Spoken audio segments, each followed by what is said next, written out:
not even directed at Ade. I'm just saying it in general because the four alliance to me is why people are confused. You are allying with people when you haven't even figured out what each of those regions want. If a South person, for example, now tells you that they want only resource control, for example, but you want maybe Biafra, and you want Biafra by all means. So that means whether it comes the good, the software or the hardware. Then you say, oh, I want self-determination, but I'm going to go through the NINAS, go through the petition, go through the UNs. Those things are not the same. So it's either we deliberately try to sort of gloss over these things, or we don't want to take the time to actually have the conversations and say the representatives of these regions and stuff, what do they want? The people that speak for the South may be on this app, but they're also not on this app, right? And there is a kind of sort of a chain of command in terms of communal interest and regional interest and stuff, and those people speak for that region. The same way that IPOP doesn't speak for every Igbo person. So that an IPOP person feels a certain way on this app doesn't mean that that person necessarily speaks for everybody. The same way that I'm sure that, somebody who maybe there are people maybe in your region that don't even know about Ninas. So let's calm down a little bit with these sort of perceived common interest and stuff, and ask ourselves, have we actually talked to the people that matter? Have we actually talked to all of the people within that group that want different things? At least their representatives. We haven't done any of that. So because we are making it as if every region is a monolith and they all want the same thing. There are people that in the South that probably want, a separate nation, but there are people that just want, resource control within the Nigerian framework. Are you accommodating all of those schools of thought? I don't think we are. And that's why we keep having all of these back and forth confusions, personalizing things, and then all these back and forth beef. To me, anyway, that's just my observation. I'm just going to stop holding the mic and just pass it up. Okay, can I get 10 seconds? Give me a second. I just want to say something in 10 seconds. Okay, you have the mod back. Listening to what Ade said, people like Ade are the people that want to break coconut on the heads of the Southeasterners so they can have the best taste of it. They are going to make the Southeasterners the violent chapter of the agitation while they are busy writing petition. Well, it's good if you don't want to wake up to your reality. It is your choice. That's my contribution. Okay, because Ade was mentioned, I'll give Ade 1 minute to respond quickly. Well, a minute is a bit disingenuous. You said a lot of things that were out of context. When you say that we want this, when I said that we want the same thing, I immediately followed up by saying that we want independence from Nigeria. Now you come back and you repeat the phrase, the same thing 1,000 times, as if that makes it true, but it doesn't. Earlier when I spoke, I talked about indicators, factors on the ground that point in the direction of what people want. At least that's enough for us to say, well, let's put the question to a test by having a referendum. You look in the East, for example. They've had 2 sit-ins. The people were willing to stay home. They lost money. They didn't care because they were making a statement that their independence from Nigeria is worth more than whatever they would have made in the market that day. There is such a disconnect between the elite. Some of you guys are in America, good for you. Even those who are the elite in Nigeria, good for them. But we know for a fact that there's a disconnect between the political class and the common man.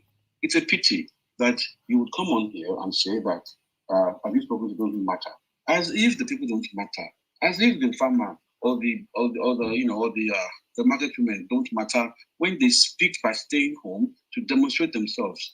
They know the polls are rigged. They know the elections are fake. There was an election in the East where the person who actually won the election did not even get to keep it because there was a fraudulent action. INEC sanctioned the election, and when they went to court, the very Supreme Court of Nigeria gave the election to the wrong person, to number 3 or 4th person who actually rigged it. So we know that the system is not working. The people are not properly represented. And when people are speaking through alternative means, by doing the stay home, by having rallies in the Southwest, you say that speak to those who matter. Such an elitist thing to say. Only those who are benefiting from the Nigerian contraption as it is currently structured will say things like that. And it's very poor. And you say that of your own people. Now, with regards to another point. That's so. Really? What do you know about the Southeast? You know nothing about the Southeast. Don't tell us it doesn't matter. It matters. It matters. It matters that my region is losing billions of naira. It matters. When you lose billions in your region, then you can say it doesn't matter. So speak about the region that you are well versed about. Don't talk about regions that are not that don't agree on the same thing. It's not your place. Just because you're fighting for Yoruba nation, I'm saying to you that doesn't mean that is what every Igbo person wants. And you cannot speak for the Southeast because you're not from the Southeast. So stick to the region that you are familiar. You will never see me speak about a region that I'm not familiar about. That's what the point is. So we lost 71 billion naira in Anambra State alone. It matters. It might surprise you to know that what Anambra loses every day might be more than 19 billion naira. I know what. Don't forget that. I think Anambra. It's a major commercial hub in Nigeria. So don't be surprised. It might be more than that. I just want to, because you went, quite affirmative when you mentioned it. No, that record is from Anambra State, so we haven't gotten all the numbers from other states. Yeah. And I'm trying to be political correct and say, okay, even if it's not 71, but it is in the billions of naira. So even if it's 1 billion, that's a lot. Daily, yes. So it is a lot. This is what I was saying, please, before I was interrupted. You're saying that your region lost billions of naira while you used it in the United States, according to your own admission. But the people who lost the money are not even complaining. It's a price. Please be quiet. Stop saying that now. Stop saying that. I have businesses in the East. Will you be quiet? With all due respect, be quiet. Which people chose to lose money? What are you saying, bro? What is this guy saying? Let him finish. Okay. What are they saying? Okay. Please put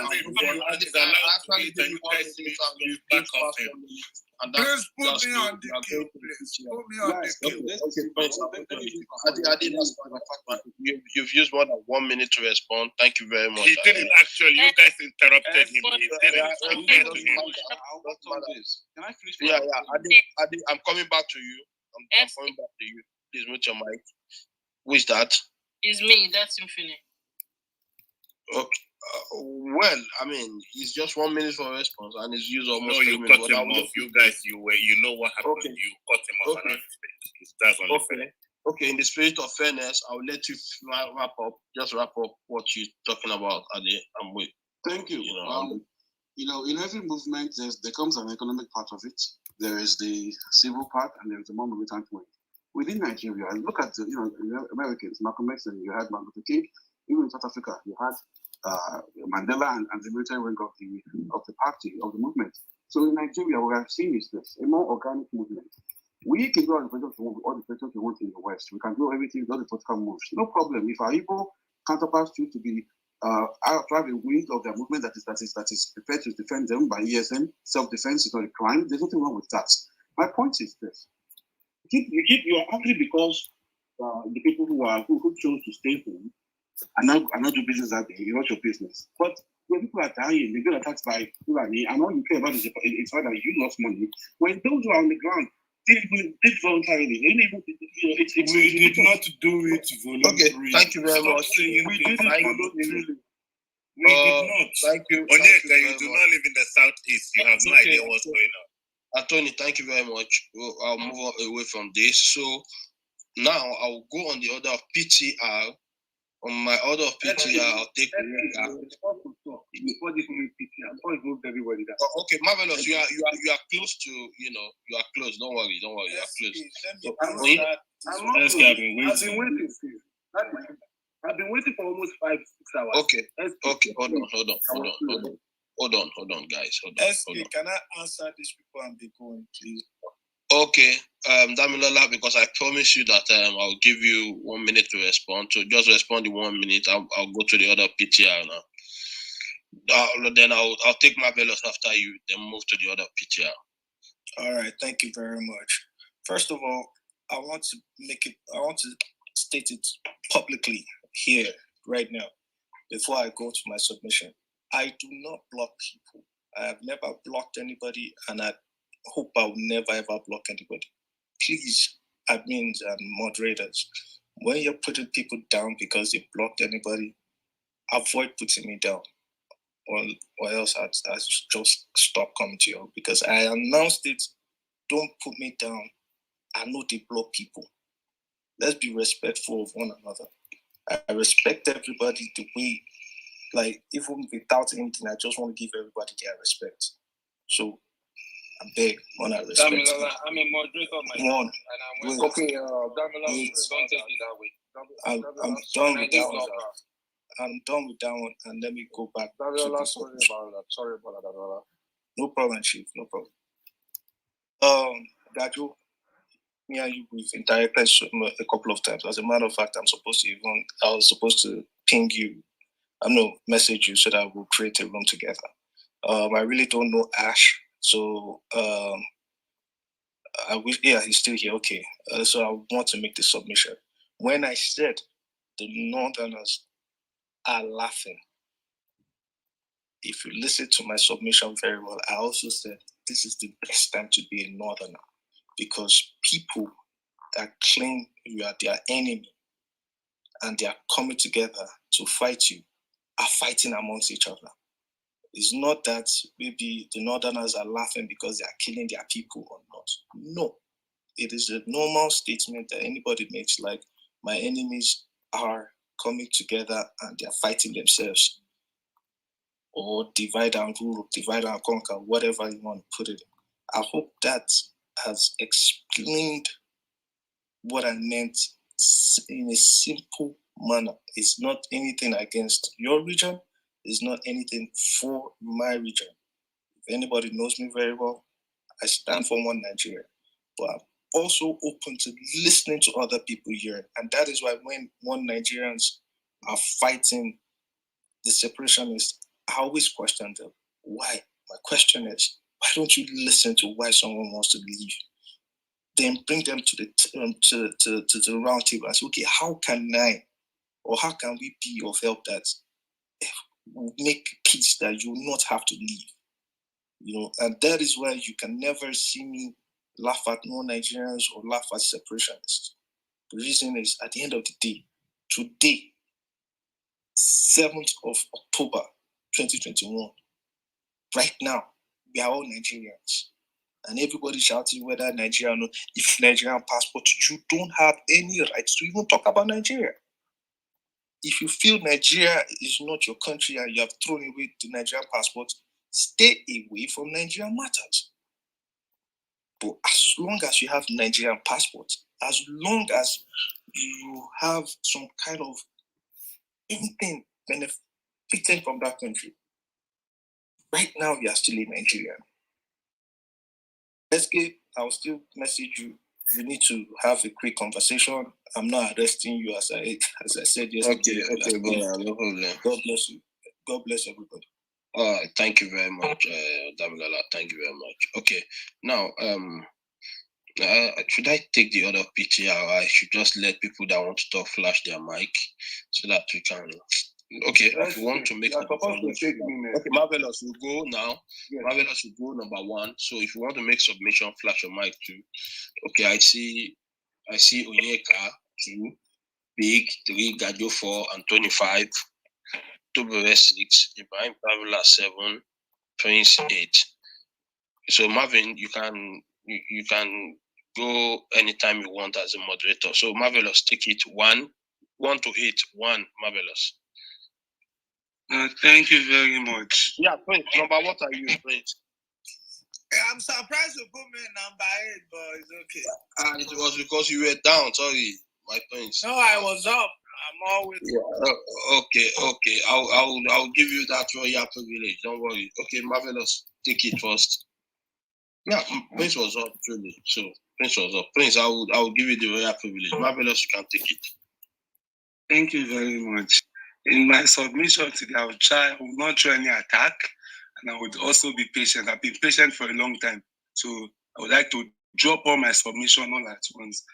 Like I said earlier, what I said in response to Governor, whether we like it or not, we are all, what even united us is the injustice, the wickedness, the nepotism, the evil is the word, the evil of Nigerian politicians, and especially the killings going on in our region. You know, wickedness and injustice, you can fight it politically.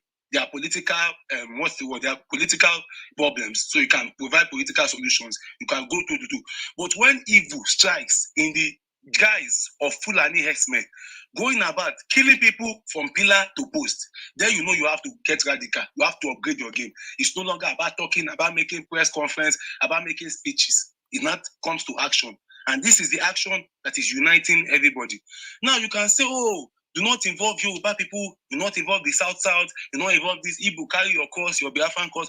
But during the Biafran war, the Yorubas were involved. Whether you like it or not, I still put it on record again that the person that led the Biafran guard troops was Victor Banjo. He was the one who led them. Even when they got to Ore, even they would have come into Lagos too. They would have bro, I beg, please don't mention that because I was eventually killed. Do well to tell us what happened. Can I please land? I started doing the interjection. I was quiet when you guys were speaking. Do well Please. to tell us what happened to him in the end. Please, thank you. Okay. Can I just Okay, thank you. Marvelous. Go ahead. It's okay. Go ahead. Thank you very much. I said the person that led the grand troop was Victor Banjo, led them to Ore. The second in command was a South man from Calabar, could not even, I'm not sure the Epion could speak a word of Igbo language, but he believed in the ideology, he stood by it because he saw the injustice and the wickedness. The same go on. No one makes me happy today. Go on that was fighting. See, Banjo, Can I I have a personal connection with Banjo. When you mentioned his name, because he was eventually killed by the people he was fighting. I've heard Victor Banjo's case a long time ago.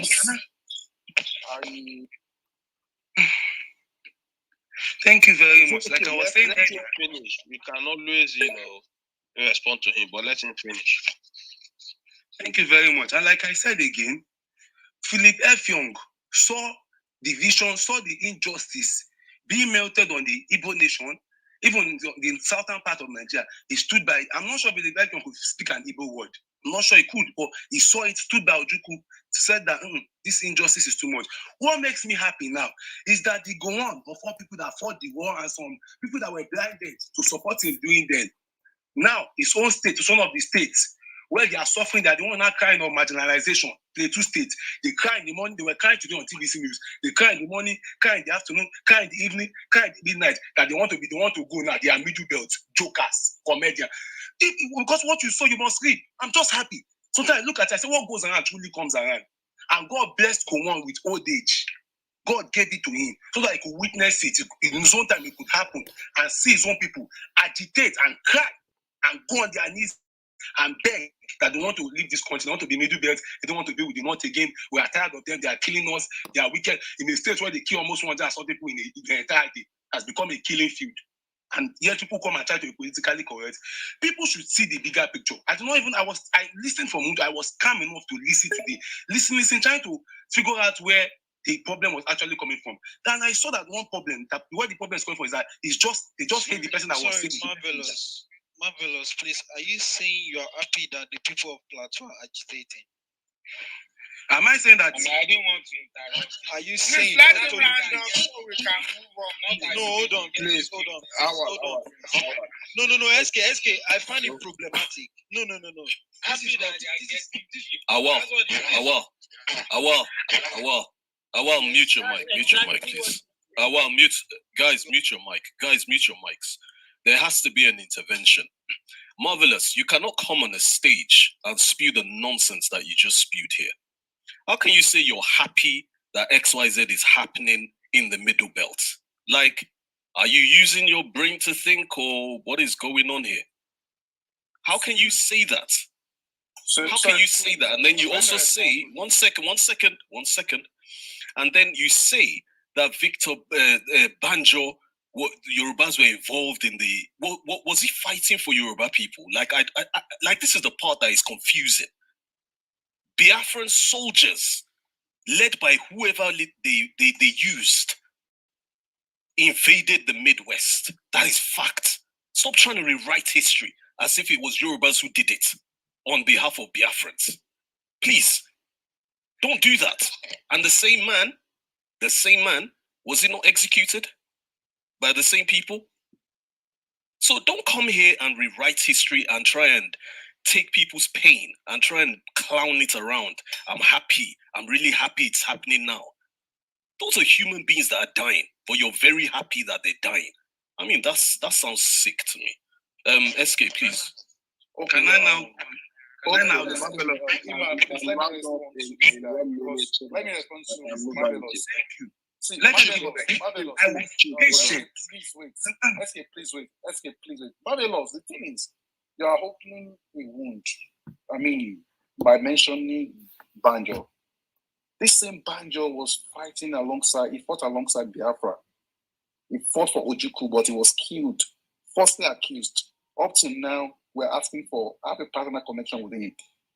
Up till now, we're asking for what evidence, what is the evidence that he was falsely alleged and he was executed without, he wasn't given any fair trial. So how dare you come here to mention him saying that he fought for, what's called, for Yoruba, that you are even mentioning it as if you are rubbing it in our face. Please don't do that, Marvelous. Thank you. Let me now continue from where I stopped. Like I said again, it's quite funny that 3 million Igbo people were killed, women and children, Kwashoko, some of them eating lizard. I would not complain about that, but we're complaining about one person that even Ojukwu said when he was asked in his interview, I think I will send you. Can I finish my submission? You have to allow him because we listen to you all the time. Thank you. I listened. I was special. I've been here since 3. This is almost past 7. Or if not 8 o'clock. Thank you. Like I said again, 3 million Igbo people were killed. People would feel agitated. I am not, and I've been careful with my words. Extra careful. I said go one could witness it. I'm not saying the killing. Please, if you are truly truthful, why are you afraid of me speaking? If you truly know that I'm saying lies, I'm thinking. Please let me just lie when I'm talking.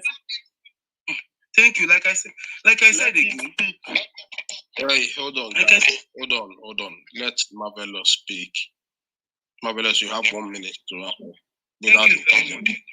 Like I said again, and I keep on saying, for me, I feel like we should look at the bigger picture. If you have a problem with one man, Ishba is not a saint, because one of his topic is one of the names on this, the topic has his name on it. He's not a saint. Ishba could say some things out of anger, out of frustration, maybe not being in a good mood.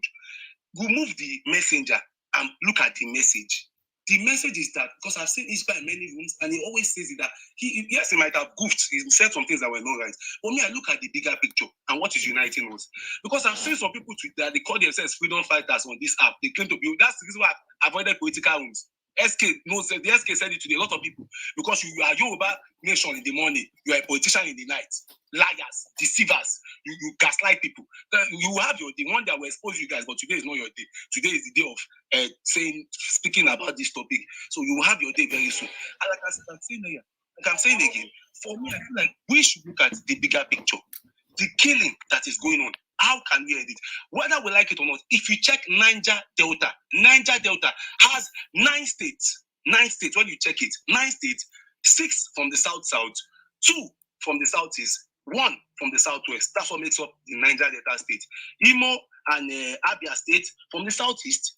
What's the name of this state again? Ondo state from the southwest, and the remaining 6 states. These are the places that make up the Niger Delta. So I don't get where this hatred is coming from, that, do not involve us, we have our own this thing. I'm saying something, so people say Aqua cause, and I'm laughing. That how can Aqua Ibom be one country? That is a joke.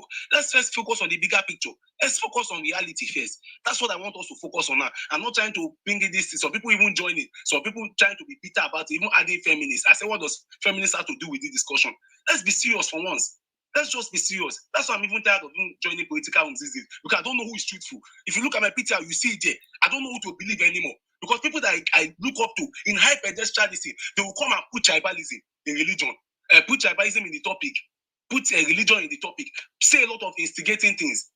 It is well. I just pray that we get it right, because I keep saying it again. Hisba police is not the problem. When Fulani herdsmen come to kill your family, it's not Hisba police that will carry the gun. They are all about killing in Osun, killing in Ogun State, killing in Delta State. It's not Hisba police. When the wickedness comes, Buhari is laying pipeline from Nigeria, from your Delta State to Morocco. We are not talking about that. But at least Shell and Chevron, they are sponsoring French Football League that they don't have a drop of oil. Your people are hungry. Your people are hungry. The other people are hungry. Going to bed hungry. They are in the creeks. Pollution wants to kill them. You are not facing that. Your problem is Hisba police today, Hisba police putting master tomorrow. Please look at the bigger picture. These people are just human beings. They might say things, just disregard them. Focus on your own bigger picture and stop trying to throw people under the bus or to whitewash them. Use my mic, I'm done speaking. Sorry, please, SK, please, can you just give me 1 minute? I'm leaving. Like, I have to attend to something. Can I make my presentation, my submission? Can I run time? Well done. No, you just barely came in, so just. Oh, I didn't just barely came in. I was number 8. Okay, number 8. Hold on. Awal, do you want to say something in 30 seconds? Because I have to move the queue. Then I'll take place. Yes, thank you. So, SK, you've not saying when I will speak. Who is that? Rotam, you are number 8. Just hold on. I was here when Prince spoke the first time. No, Prince has not even spoken. I've not even stage spoken. Since I've been. SK, please put me on the line. Yeah, I was here when Gogo spoke, when Gogo and Gajo spoke. Yeah, hold on. Those ones, that's. I was the fourth person in this room. I was the fourth person. Gajo, mind your business. It's okay. We will all speak. Awal, take your 30 seconds quickly. So, Prince, then I'll take number 2, 3, 4 in that order. Okay, thank you. So, just for one, I told Governor about my reservations about the topic of this room. So, I don't like the topic because if someone did something, we should actually be able to tag that person. But that's by the way. Now, Marvelous, you know how I feel about you and my brother, fine. But, you know, when there are some things you said tonight that I don't like. It didn't sit well with me. Most of your submission, I totally agree with it. But these are the issues that I have with that. Number one, I heard it clearly, and that was why I asked the question. And when you even finished, you didn't even address that. The fact that you said you are happy that something is happening to some certain people because of what Gowon did. Now, that's number one. And the second one is you saying that how big is Akwa Ibom for them to want to stand as a country? I find that very problematic. Anybody that wants to be anything, they can be it without them needing the permission of anyone. Because that is the basis on which Yoruba nation is based on. They are Yoruba man. Our people say we want to be a country. Monaco is not even, how big is Monaco? They are standing as an entity. So please, you shouldn't tell people what they want to be or what you think they should be. If they have decided that this is who they want to be, let them do it. Please, brother, please. I find those two submissions problematic. Thank you. Can I go? Who is that? Who is saying? Rotam. Rotam, you cannot go. You are number 8. No. No, it was actually my turn. Please go ahead. Quickly. Let's do a quick one. We have 9 states in Niger Delta or 6 states. I'm confused. 9 states. You know, Niger Delta is one particular entity that has many definitions. It depends on the definition you're going with. Okay, it's okay. Okay, Prince, go ahead. Thank you. Good afternoon, good morning, and good evening. I've been in this room earlier, but as network kicks me out, I couldn't find it again. I know it's the handbook of blockers. But anyway, I greet everyone. And it's a good time to be alive.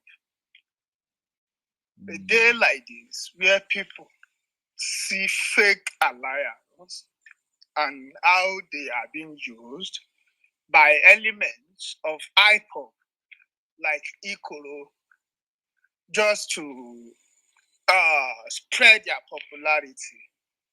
And I'm happy again to be in the room where someone like Marvelous are being shot, and people like Ade are being corrected because he subscribed, he called himself pastor anyway, but he subscribed to the agenda of IPO because he expected that a day will come that Yoruba people will allow the non-sensitive sit at home and our economy will be impacted and our people will suffer. It's not going to happen.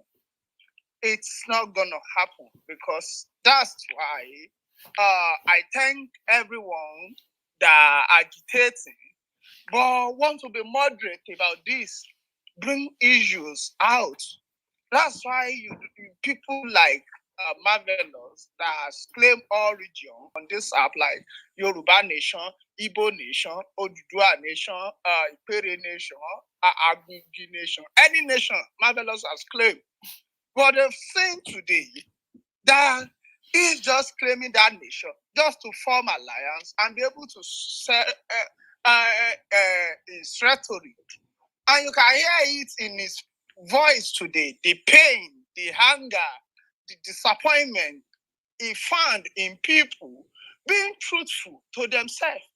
He just wants people to continue lying to themselves. Now he wants to shed tear.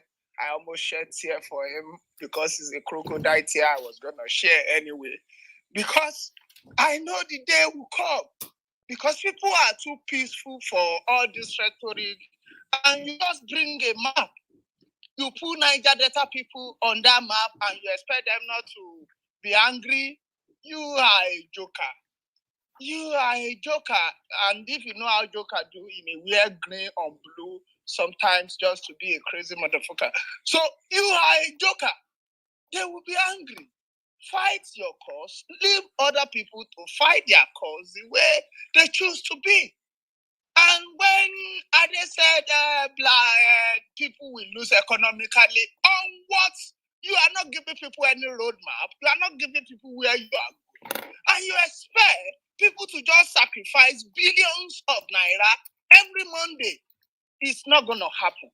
It's not going to happen. Now that I know on this platform is taking a new look, people will now listen more to their demands, to what they are saying.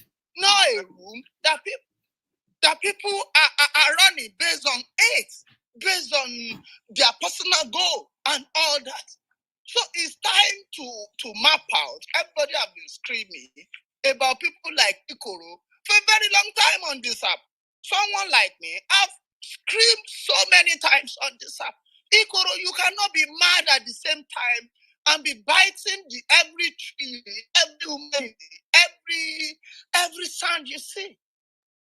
Now, after biting people like myself and a lot of people on this app, he's now biting people that even hold him dearly because a mad dog cannot be controlled. It's either you kill a mad dog, and when you kill a mad dog, you must not even eat it. Calabar people don't even eat it, or Chinese people. So that is the Ikoro for you. He has scattered this. I told them it's a fake alliance Ikoro and Co are building. They don't have true love for you people. They believe, I don't want to speak that is all Igbo, but the alliance on this app is based on their selfish interest. They want to keep quiet, shut all Niger Delta people now, so they can have, they can claim that they own from the land to the sea to this to that. They don't want these people to drive their history the way they want. They want Igbo version of their history. And these people are different people. And you cannot be mad forever. People must check you out. And that is what we are seeing today. So I believe we can go forward from here and be able to come together and do things that will benefit our regions and our country as a whole. So thank you. God bless everyone. Please, just for a point of correction, I am half Yoruba from Lagos State and half Delta Mute your mic, from Ado. From Ado. Mute your mic, please. So this guy just called me out. No, I didn't mute your mic. It's okay. Okay, SK, I was the fourth person in this room today. I'm actually number 3. The second person is Onyeka. Then the third.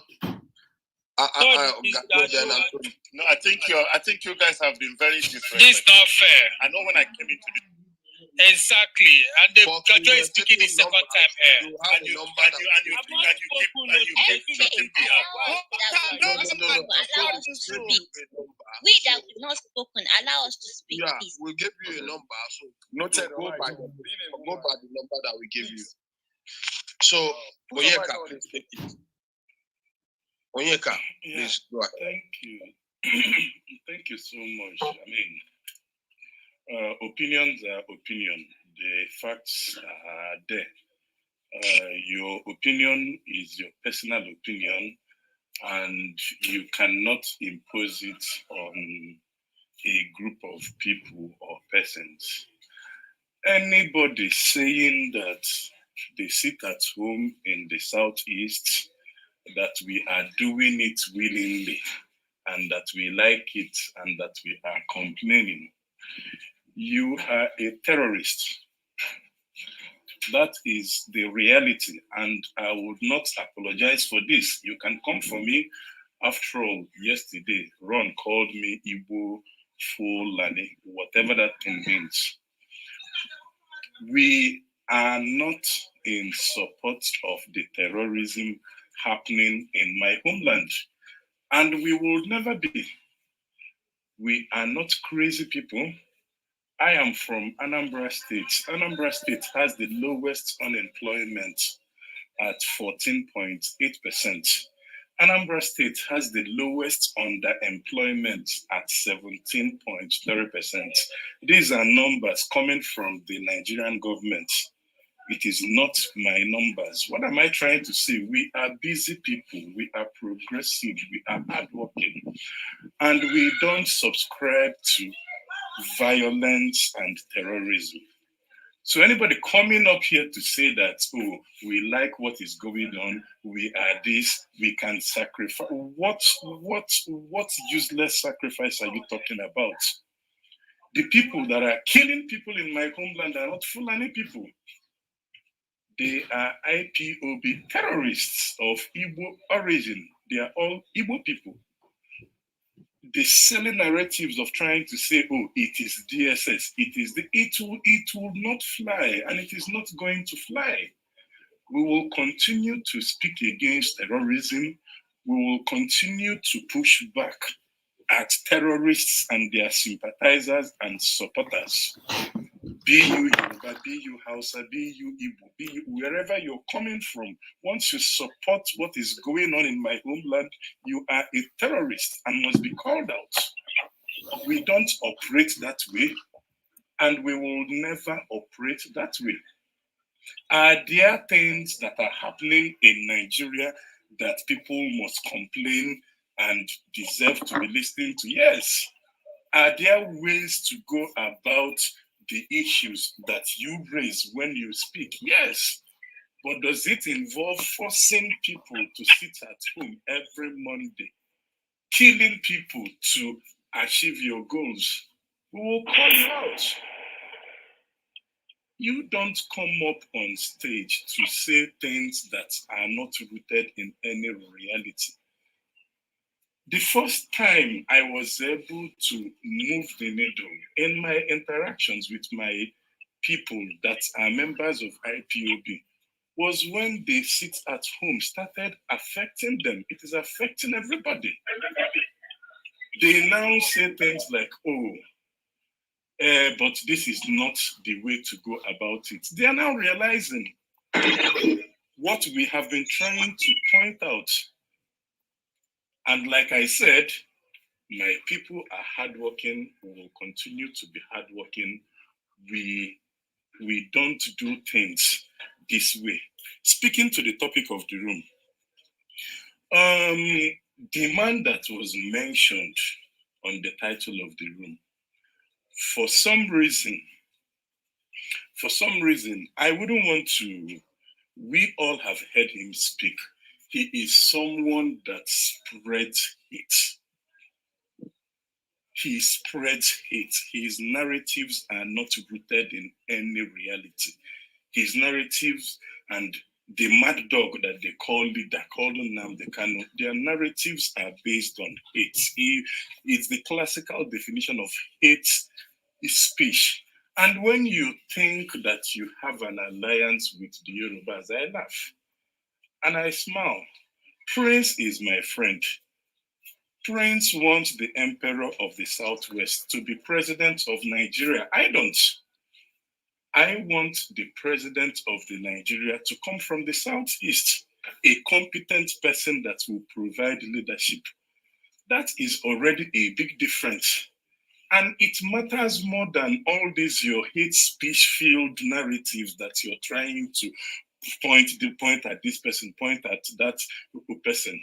There is no alliance. As a matter of fact, terrorists can't align.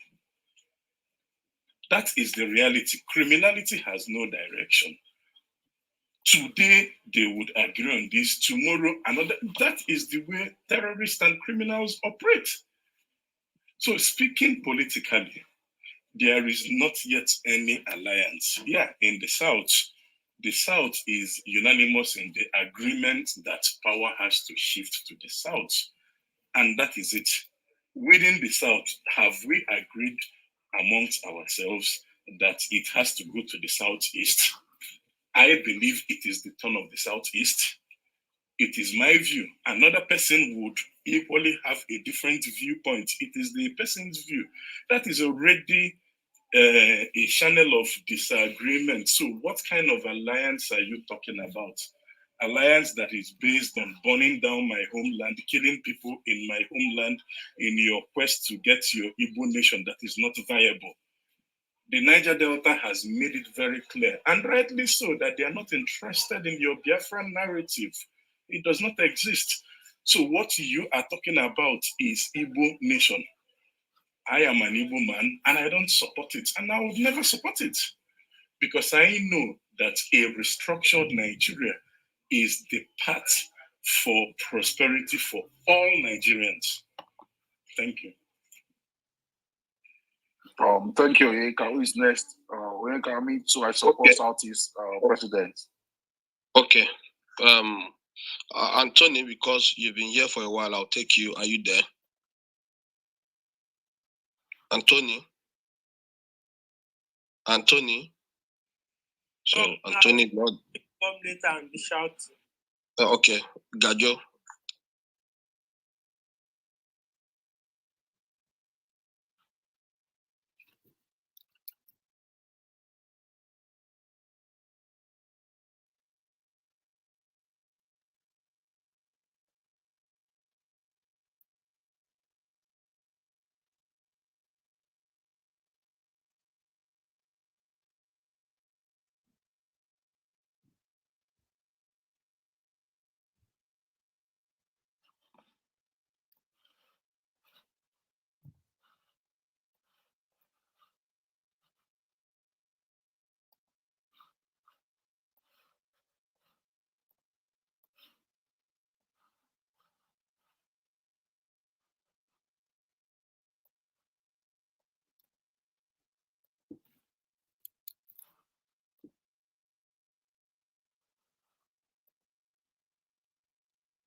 Really being sincere, that people just want to know the root cause of the problem and address it.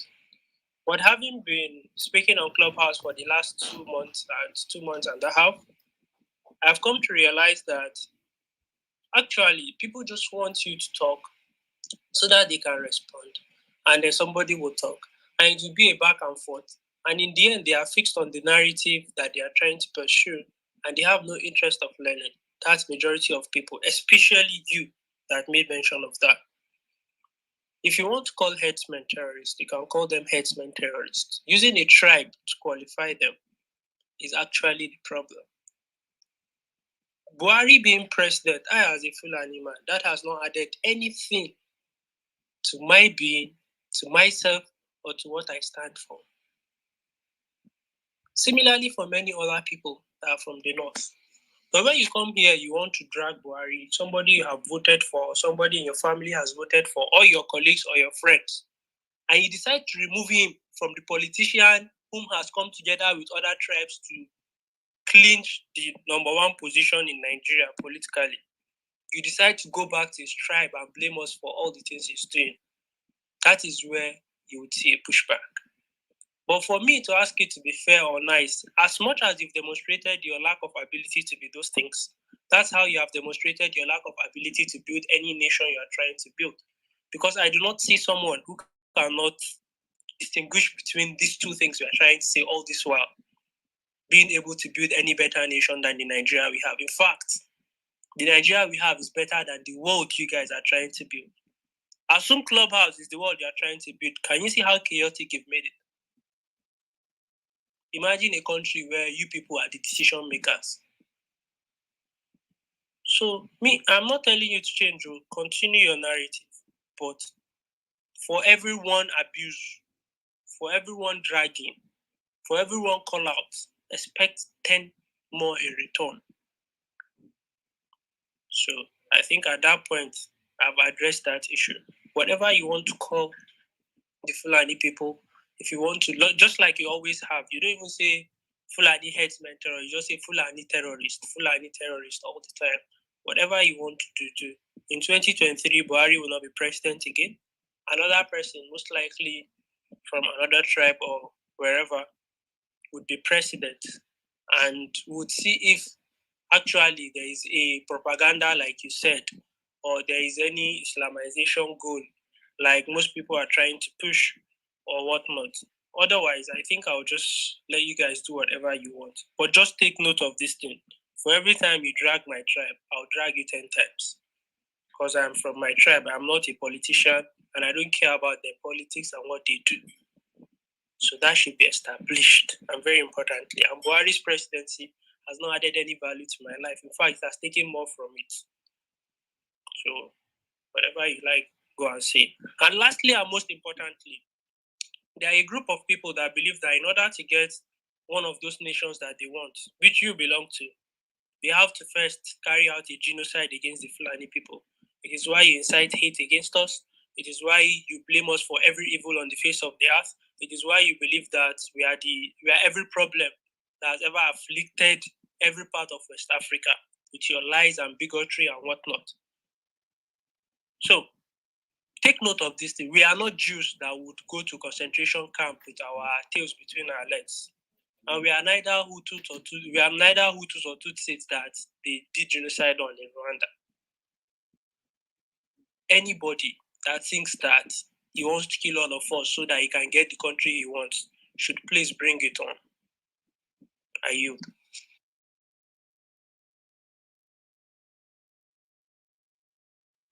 Okay, Toboe, Queen Sheba, and Olaito, Olatoda. Yeah, thank you very much, SK. So, I mean, all these things that happen on Clubhouse, I think at this point, let's just know that it is what it is. And when you're tired, sometimes I just take some steps back and I just stay off. But sometimes you just want to talk because it's hard to not say much or to not say anything at all. So I'm just going to start by saying that when I joined Clubhouse, when I just talk about politics or whatever, I would always say something like, "Oh, I'm Nigerian first, yeah, okay. I'm not like it. No, I'm a Yoruba, but okay, I'm Nigerian. Like that's like one of the major things. So anything that happens, I have to protect Nigeria because I feel like doing that, everyone gets to benefit. So I think again, this story, but let me just again go there. So I would just be talking about politics, bashing politicians, and all of those things that we do because we're really tired of their nonsense. And I noticed that when they talk about probably maybe the civil war again. There's this, I'll just be maybe in the audience and I'll just be listening. And the things I'll be hearing, that some people will be saying about the Niger Deltans from the South. It was as if we did not count in anything. And there's this thing they say, let's do the big brother. I don't know if anyone asked you to be anybody's big brother. I think they should you guys should maybe stop saying that. I've heard people say that, or you be saying, okay, know that they don't know much, they just started coming up, just listen, like be gentle on. Like, I don't know why, I don't know why that's like very, so I don't know, it makes me feel some type of way. And I'll just be chilling, like I would not say anything. I'm like, why? Like every time we can't even like go and say anything, and I was just never saying much. But I'm someone that I just can't. Like maybe I just cannot help myself when people say things that I don't like, or you're saying things about me or whatever. I want to push back. And I was the very first person that went on those stages to counter those things. And I'll we talk about it where you're like, oh, they made up those things, they didn't kill anybody, people are just being very dramatic. I've heard things that are fucking like very insane. Like that did not happen. Stop saying those things and all those things.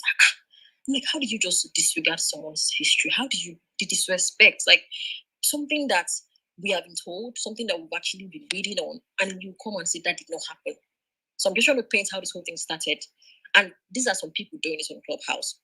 And I went on stage one time and I spoke on the whole thing. And, oh, you don't like us. Why are you saying this? Why are you bashing, saying that we killed your people? As in, even till today, no one gives a fuck because they felt like we were just being, obviously dramatic. Now, fast forward, we started having our own Niger Delta homes. I mean, Niger Delta home, maybe house, I don't even know. And I when I go there, I'm like trying to have a normal conversation about Niger Delta. I mean, the urban nations have theirs, the Igbo, everybody. I was trying to have our own space just to really chill. I think the very first day I was there, I think it was Bonka that even came up. You want to tell like the history, and I know Bonka, I'm sorry, it's just someone that I don't want to learn history from. I know his narrative every time, and I don't really buy into those things. So I spoke. I said, why is it like this? If I go to other rooms, people tell their story. The Igbos are speaking, the Yorubas are speaking on their own. So why is that? When it comes to Niger Delta, I see people that are not from there coming to just hijack the space. And I spoke up against those things. These are things that concerns me.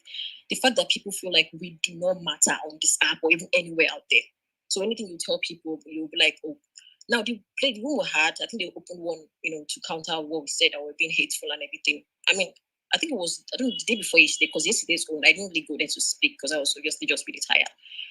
But one thing I was just down because I was doing my laundry. I just had my AirPods on and I kept my phone somewhere. And someone was speaking, and it came up to say stuff like, and this is an Igbo person. I'm not saying this is just he comes and says, anytime they come to the Niger Delta, like the place is very, very poor. So they come and they help us. They save us from our poverty. We don't know anything. They're helping us, giving us food. So I was like, God. So if I come, like, how can someone say that? Like, I don't understand. So when you come and push back, so because most of these things you hear that we hate, I don't understand because some of those people come and say these things on our stages. So how do you expect us to feel, to react? As in, do you know how painful it is? Just this morning, like he said, we are backward, we don't know anything, that we don't, and it was just very, like, I got triggered. Of course, I've actually learned to hold myself. That were really backward people, really Niger wolves, were dirty, we have nothing, were swimming, and those things we were saying on that stage. And no one called him out, nobody. So when people come on this stage and say, oh, we called him out, I'm sorry. Like, I don't see it happen. Maybe I'm never there. Okay, I'm not going to lie. I think he was talking about some other things and they sort of addressed him. But on that one, no one called him out. Even the one he talked about the middle belt people, like you should hear what he was saying about those people. I just feel very awful. I'm not going to fight them. Everyone should do what they have to do. So when you hear things like that, when someone comes and tells you, we'll come to your land, we take over, we do this, and how do you not push back? So when you push back and hit maybe even harder, you're seen as the enemy. How does this thing work? This game that we're playing on this app, I don't understand. How does it work? Did I just wake up one day and start coming to really? I don't understand. So when you hear things like that, you get triggered, and you want to speak back, but you can't because you say you hate them. What does that mean? What do you mean hate you? Like who is hate? Like if let's say I hate, what does that change? I don't understand. What do I gain from it? Now, lastly, just to make my final point, this idea that you want to be Niger Delta and everything, this argument is very easy. Me personally, and some people that I've heard speak, they are saying that we will not be Biafran people. Okay, the war we're not doing those things. Everyone should face your battles. Everybody stay on your own. And people come and say it's a lie. Before then, if you go way back, we're all together. It was this, it was that. We have lands there. Someone even said when it's time, they'll come and take all the land because they were there before. I said, how do you say that? Is it by force? No one is stopping you. I don't talk about IPOP issues. I don't, because it doesn't, what do I want to say? And just recently, to be fair, I've never really talked about it. I go. So I had to redeploy from where I was posted. I think Enugu State. I had to redeploy because I could not stay there because they are doing sit at home. They are doing all. I could not stay. That is how it was. Like I had to redeploy back to Lagos for my safety. So these things now, maybe if I talk about those things, they'll say, "Oh, you're being your line. These things are not happening." No, I went and I saw them. Like these things that people speak on, they're actually it happens. So when you tell them that okay, we're not among that Biafran thing, what is bad in that one again? When you say it and they will now come and say that is not true. And this form of entitlement, you feel like you own people. How do you do that? Why? Even if you want to be, some people have said, because even before I always thought that it was Niger Delta. It was really cool. Like I said before, oh, there are Igbos in Delta State. God, the more the merrier. Like I've always liked, it was normal for me. And even if they are saying now that, okay, they don't want to be a part of Nigeria, so they want to leave, what are we saying? We're saying, fine, if you want to go, you can go. If you want to join, you can join. No one is, someone else said they have 9 states for Nigeria Delta. If that one is actually true, everybody can come and join. It doesn't matter. So this idea that you want to lump people in, drag them into a battle that they don't want to fight, like how? Every day, someone is battling me every single day. That we should be ready to fight the Fulanis with the Nigeria Delta. We should hold God. What is this? Everyone with their battle. It's not the one that concerns you that you fight. It's not the one that is pinching you that you face. I would not rest every time. Or someone come and preach to me every time at the back channel that I should always be wary of the Fulanis, that very soon will cut off my head every time. People will be doing that thing every time on this app. What does that mean? Like, how can you say that? So this thing is very clear. We don't hate anybody, okay? We just feel like we are our own people. We have our own cultures. We have our own history. We want to... This idea that we have to be marginalized again by another, it's not going to happen. Like that's what scares me, this marginalization. To be a minority where your voice does not really count. I know we want to, I get it that now we're sort of speaking up, but we know we've suffered in the hands of Nigeria. Whoever has been in power, everyone has actually showed us paper. We as Nigeria Deltans, we're saying that it's not going to happen again. We want to speak for ourselves. So what is bad in saying those things? Like, I don't understand where they come and say the hate. Because I said this thing happened in the war. This you're saying, oh God. Anyways, as for this Biko issue, I mean, there's nothing really. It was a guy that triggered me. The man that triggered me the first time I opened. That was dumb. I've said it many times. I really again apologize for putting the topic like that. But it was the guy that said some things about a people, calling them terrorists, generalizing everybody and bashing, saying someone is a killer because she's Fulani. I was so pissed and I went and opened that space, which was bad. And I've apologized many times. After 10 minutes, I closed the space. But God forbid it. I'm never going to hear the end of that. And that's fine. When you do some things, consequences will follow you. And I'm happy to always say sorry anytime. But he was the guy that pushed me to that point. He has made people cry on this app. He has pushed people to the wall on this app. But nobody, how stubborn can someone be that I cannot call him to order? But you still align yourself with this guy. You're there, you're modding spaces to him, but you come and tell me you've spoken to him. How do you do that? How does that work? So this thing that we're doing, like I've said before, it doesn't matter. No one, and again, emotions, like I've had to learn hard way that emotions would not win anything for you. Yeah, it could be helpful, it could really, but when things happen, emotions would not win. You have to come with facts and be very realistic. That's the only thing I'm saying here. So just to finish my points, we don't hate the Igbos, okay? Niger Delta home or Niger Delta, I don't even know which of them because anyone I see myself, I go, but I had to leave the other one because of some things. We don't hate. We're saying that when we're having our conversations, when we're telling our own story, can you just let us talk? Please, like we matter too now. We matter. Every time the Igbos have their own, the Yorubas have their own, the Hausa Fulani, we're not going to start. Even on this app, we cannot talk. I entered Niger Delta home. Happily, let me start a new family thing because I've never been this old. I grew up in Lagos. I was born here. I've gone to meet my place once or twice. I've always had this Lagos, Nigerian, mindset. Oh, Clubhouse, let me have this family thing. I go there, and guess what? I can't even speak in my own fucking space. But I'm not supposed to. And I left. They said I'm being hateful. Why would I not leave when I cannot even speak there? Because people are coming. People from other places are coming to speak, like to just cover everywhere. So no one is saying anything. Let's just talk. Like tell our story. If you can listen, no one is saying. If we're talking about our pain, what we've gone through, we're saying acknowledge those things. It's okay to say these things happen. You don't have to come and push back and fight every single time. You're always fighting and saying it did not happen. Why? What are you gaining from that thing? Anyhow, Sha, thank you very much, SK. SK, can I go now? Hello, SK. Yes, please go ahead. Okay. SK, I thought I was going next. Okay. Next Okay, let me. Okay. No, I've been here for a while now. Please, this is not. Go after her. Hold on. There's Queen Sheba. Queen Sheba, yes. Okay, thank you. SK, after Queen Sheba is me or Lighton? Yeah, yes. After Queen Sheba or Lighton, then road. Queen Sheba or Lighton road up in that order. All right, so I don't know which room that this room was created as a response to. I'm assuming that it was the room that said Igbos, maybe don't leave Niger Delta people and leave the, or something like that, right?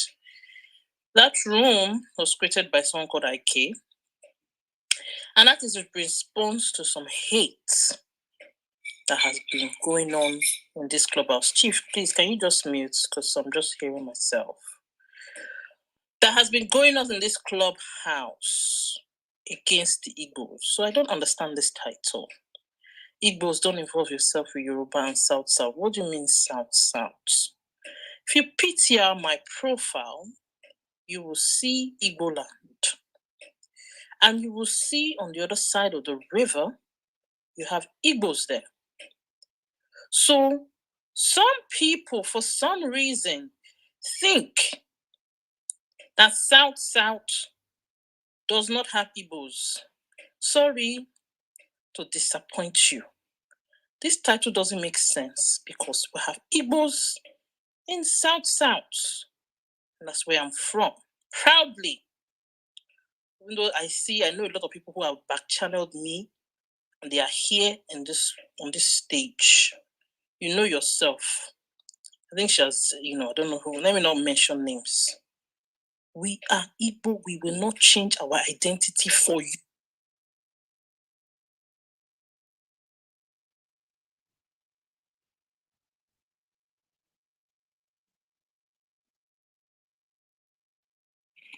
Who moved Queen Sheba? Like say network no agree. You guys moved her. You know you did. You know you did. It's no network. You moved her. No. This is totally so unfair. Totally. You guys moved her. Someone moved her downstairs. Please don't. Who moved her? You have a group of uncivil and ill-mannered human beings here. It has been a characteristic of this room. You keep moving people out. Highly disrespectful. Yeah, please move your mic. Whoever moves Queen, please don't move her. Queen Sheba, please go ahead. But like say we go dey swear for people where they do some kind things for here now. Thank you. You don't need Please. Queen Sheba continue. Nobody should please move me. If you don't want me in your room, tell me. Don't move her. Don't move her. I don't subscribe to gagging people. Thank you. Because I will live for you. I don't have to be here. Okay? All right. So this room that was created. Okay, let me go back to what I was saying before that person rudely interrupted me by moving me down. Igbos. I repeat, Igbos are in South-South. So your topic don't make no sense to me. Igbos, don't involve yourself in Yoruba and South-South in your nonsense politics. Excuse me. South-South, like I said, has Igbos. Look at my profile. The other side of the river has Igbos. So you have Ika people, Ukwane. All the Anioma people are proudly Igbos. Okay? So your title don't make no sense. Now, when you say Ikoro did not create that room. So I don't know why people have Ikoro on the title. That room was created by IK. And it's been in response to the hate that's been pushed in Niger Delta home. Again, we said there are two Niger Delta clubs in this house, in this clubhouse. One of them is liberal. Everybody is well with all their different tribes. Another one has been pushing hate against Igbos. So IK created that room because he got fed up with all the hate, and it was assuming that the South-South people were pushing hatred against Igbos, and he said, leave South-South, leave Igbos, please, my brothers, leave South-South matter. That's why he created that room. So if this room is a response to that, it don't make no sense to me. Now, I'm to glad the to point... tell you it is not. Sorry? I'm glad to tell you it is not. Okay. Thank you for clarifying that. All right. So let me just then not go to that topic then, because I had a misunderstanding. All right. So the point is, when you talk about South has, it's sometimes almost like Nigeria. You have almost many tribes. You have Igbos, you have Ishekiri, you have Ijo, you have Urobo, you have Isoko, we many. So if you now have a particular group in South pushing the anti-Igbo hate, they have to be called out. Because when you are fighting the Igbos on the other side of Southeast, you are fighting the Igbos on the South too. We will not change our identity for you. Neither we will tell you that we are not Igbos, because we are Igbos fully. We find ourselves in the geopolitical region that the country has created, so we embrace South fully as well. Just as you have an Ijo man coming into South as an Ijo man fully, a Robo person coming into South region, Niger Delta as a Robo person, so are the Igbos coming into South and Niger Delta is the same thing as Igbos. Now the South people are looking forward to having their own region. Everybody will be given opportunity to have a referendum, hopefully, if this Nigeria is about to break. Because some people come here, and I don't understand, Onyeka, you call yourself, I'm sorry, I don't want to attack you, but you are an Igbo person, and you are joining other regions to put down your people. I'm sorry, I don't get you. I don't understand it. Because they will not do that for you. Fulani are all across Africa are together, so rightly so. Let me finish. So rightly so. So please, you're not a word, Gajo. Gajo, shut your mouth. Don't interrupt her anymore. Are you mad? Yoruba people, please, Gajo, don't interrupt me. Gajo, just be quiet here, please. You're not anybody's mate. Yoruba people have Yorubas in You Benin. don't see anybody's match. That one is way out of it. Continue. No, that was not me. I didn't say that. Yeah, please, I will begin to move people if you cannot I don't have decorum here. No insult. Please, Kunshiba, continue. Thank you. Yoruba people have family, have Yoruba people in Benin, in Togo, in Ghana. If they want to align with their people, let them align. They have a right to do that. Everybody have a right to align with any of their tribes wherever they are. Unfortunately, this British government and all of these Western powers decided to cut Africa the way that they wanted, like bread and pizza. But that does not change our alliance. We will align with our own people. So I don't understand how somebody will come on a stage and put down their own tribe. I don't understand it. Other tribes will not do it for you. They will never put their own tribe down. So I'm really ashamed that some people call themselves Igbo on this stage and you are putting your own Igbo people down. I'm ashamed.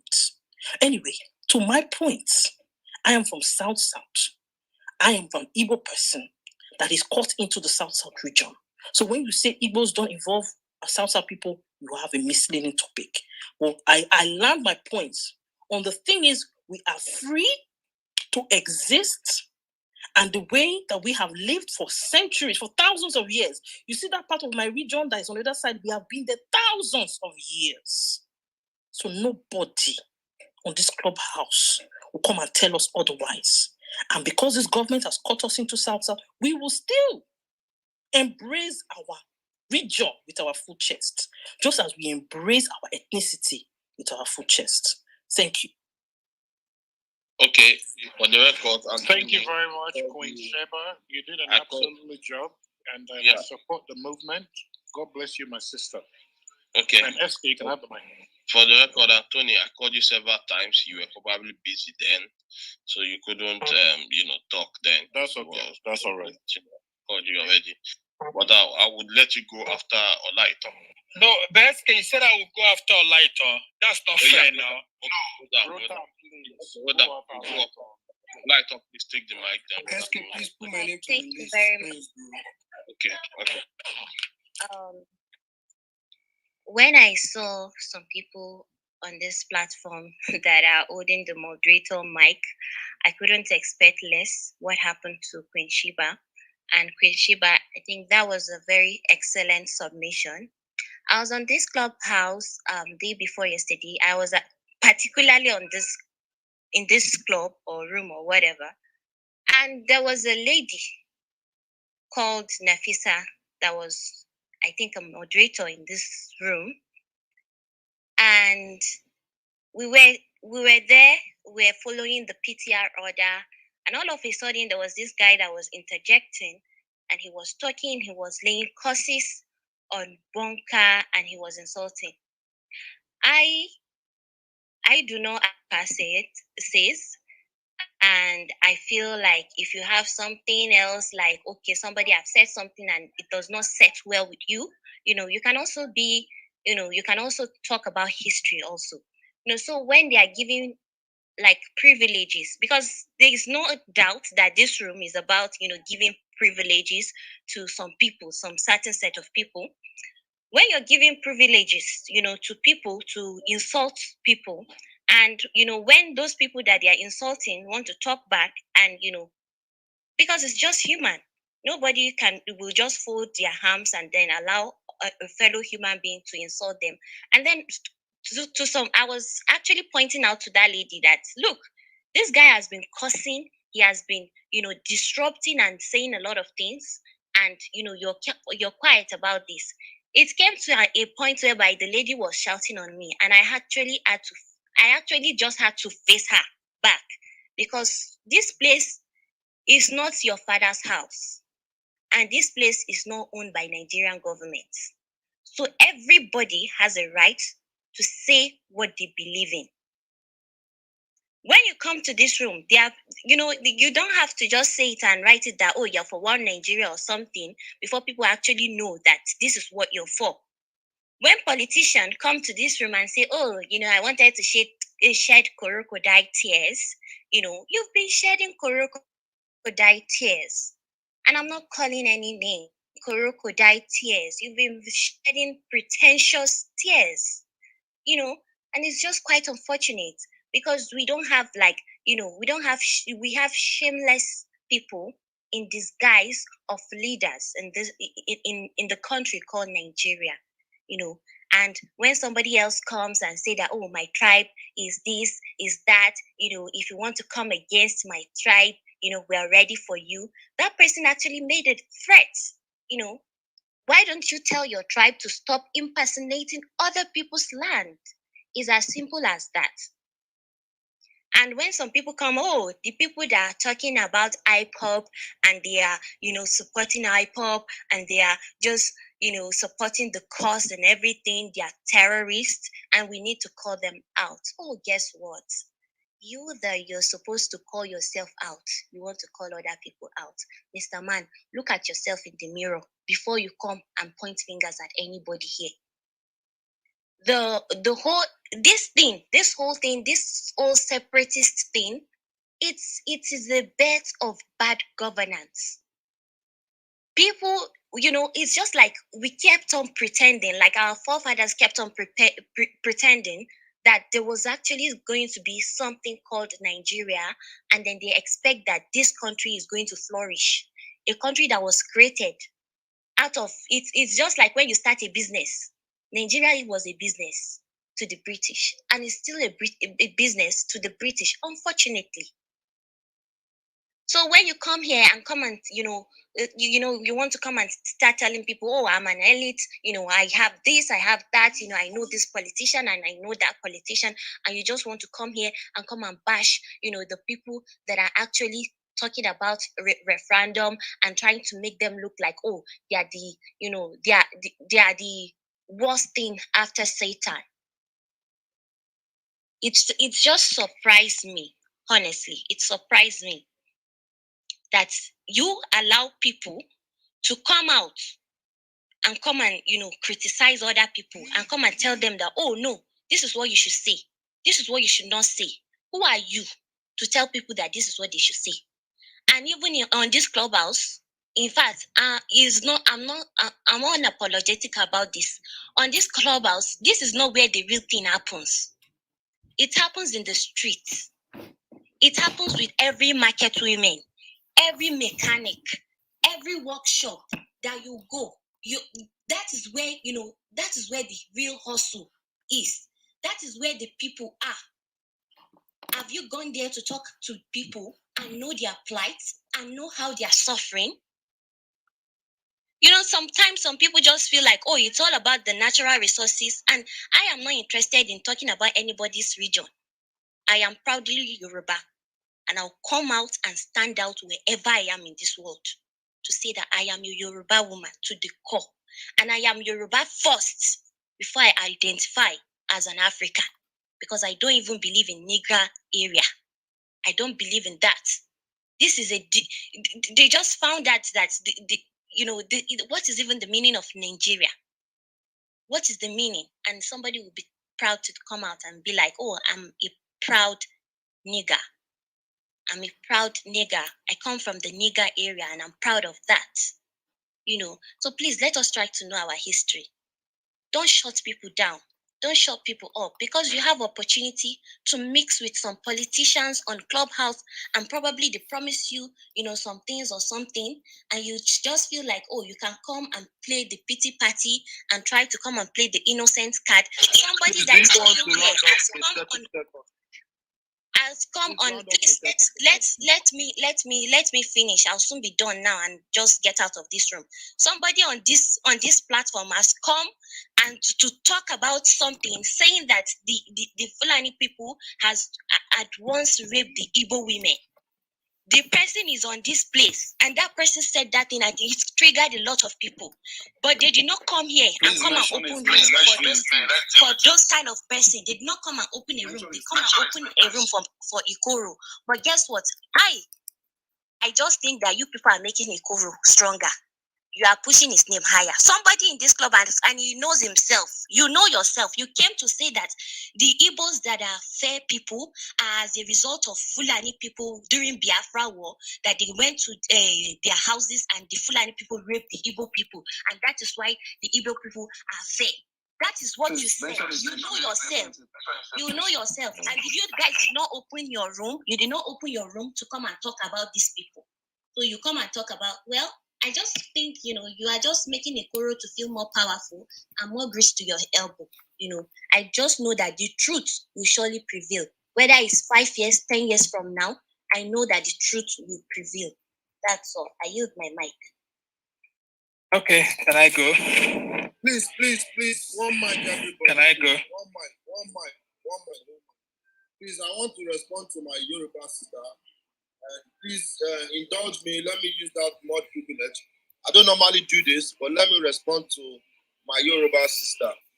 First thing first. Can you go after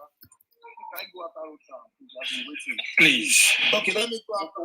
I'll go after. Okay, thank you. Now, so if Macron wants to say anything, you can say it now, because I'm please, people, please. There's something totally, Governor, actually, there's totally something totally wrong with the title of this room. If Ikoro says something, label it Ikoro. But you see, the title of this room is so deceptive, and I don't know, it's actually not proper. And it's actually irregular in this particular place. We do it on the regular to trigger people, and when you trigger people, you don't accuse people that you triggered for acting the same way, the same emotion you wanted them to. So there's something totally wrong with this title. If Ikoro did something or says something that is totally wrong, title the room Ikoro.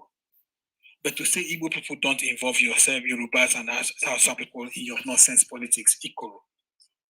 God, please. And please, there's something that I always tell people. Don't expect of me something that if I can't expect of you. There's no Yoruba person here that will abandon Yoruba people in Kwara or Kogi State. There's no Yoruba person here that will do that. I'm there to see that Yoruba person in my interaction with them. And how come then you now want Igbo people that abandon Igbo people in River State, Igbo people in Delta State, Igbo people in Akwa Ibom State? How come? You will never abandon the Yoruba people in Kwara State or Yoruba people in Kogi State. But somehow, you title a room for Igbo people to abandon Igbo people in River State, Igbo people in Delta State, and Igbo people in Akwa Ibom State. Why? Why do you do something like that? And when people ask you questions, I hear Olu said the title has nothing to do with Igbo people. It has to do with it when he denied it here. But the title actually speaks for itself. Why do we do things like that? And when people react to it, you now start accusing them for reacting. That's not proper. That's not how people behave. It's not nice. It's totally triggering. And when people trigger, they behave. Triggering means that they behave according to their emotion. And when they behave according to emotion, the first thing that jumps out of the window is rationality. And when rationality jumps out, you don't start holding them again later after rationality has jumped out of the window, expecting them to be, that start try to analyze it and you're trying to use as in a try to after a fact to be rational. As in to be hindsight, to judge them with hindsight. But you're the person ab initio that started with irrational action by putting up a title like this. That said, there's something about history. When people hear people, one of my friends, when we're having a conversation, they say, when people always use this fact, I want to tell my truth. There are some things about your truth that I said it in the proper formal room. I will say it here again. There's something about your truth that you can't actually tell. You see, when somebody is moving from Lagos to Ibadan Road, I'm giving us an example. Let's say Lagos to Ibadan Road, the Lagos to Ibadan Road is 60 kilometers. You can't come and tell your truth and say Lagos to Ibadan Road is 45 kilometers. That's not your truth. It's a lie. So you can't come and tell it as your truth. Because it's actually a measurable fact, and it has been measured and is established. For example, that Lagos to Ibadan is 60 kilometers. You can't come and say my truth is that Lagos to Ibadan is 45 kilometers. That's a lie. It's measurable and it's a fact and it has been established. For example, that Lagos to Ibadan is 60 kilometers. So for you to come and say Lagos to Ibadan is 45 kilometers is a lie. And when you're telling a lie, what you're basically doing is telling the person you're lying to that you're stupid. And if the person doesn't believe you and you start getting angry, what you're basically telling is that why are you not stupid? But if you're telling the person that I moved from Lagos to Ibadan and this is what happened, we had a breakdown, we entered the police and we did this, that's a believable story. So tell your story that way. But when you start telling the person that Lagos to Ibadan is 45 kilometers or 45 kilometers, that's a lie because we have known that it's been measured, scientifically measured by surveyors that Lagos to Ibadan is 60 kilometers. So why would you want to come and lie? Or somebody comes and says, I drove, let me give an example again, that the distance, if you're driving on your personal car, a sound car, they can drive to Lagos to Ibadan in 45 minutes. Please, do you want That's to an round up established. on the geography lessons, please? Want to round up in 30 seconds on the geography lessons? My God, the same thing again. People that were speaking in what you liked spoke in more than 30 minutes. But let me continue. Let me give you an example again. If somebody is driving from Lagos, if it's established that you're driving on in the sound car, your car, and you're driving from Lagos to Ibadan, and the average time to drive that particular is 1 hour. Somebody comes to tell you that I drove to Lagos to Ibadan in 30 minutes. You will say, no, that's not possible, no matter the car you're driving. Excuse me, Mr. Rotam, could you not use metaphors? Just be very specific. That's what you're saying. I don't want to be specific, but the metaphor is actually passing the message because it alludes to what I'm saying. If somebody says, I moved to Lagos to Ibadan in 30 minutes, you will say that's a lie. That's not true. But if the person say, I moved from Lagos to Ibadan in, say, 1 hour, 20 minutes or 1 hour, 10 minutes, he can say yes, give or take. Or somebody say, I drove from Lagos to Ibadan and say, instead of 1 hour, the person did 47 minutes or 45 minutes. You can say, okay, maybe there was free, nothing on the road. So you have give or take. You have another give or take. Thank you, What I'm please let me finish, please. Maclum, let me finish. Maclum, let me finish, please. Please allow this guy to finish. Don't be a tyrant. Thank you, Rota. Can I finish, Maclum, please? That's not fair. That's not 2 minutes more. 2 minutes more, please. 2 minutes more. You are done speaking. Maclum, can I finish? Maclum, you lied. Allow him finish. You lied. Allow him. 2 minutes more. Round up in 15 seconds. Stop being a loser. You know that's the same thing we're talking about again, about being fair. If you're fair to A, you have to be fair to B, regardless of whether you like what they're saying or not. That's what being called fair.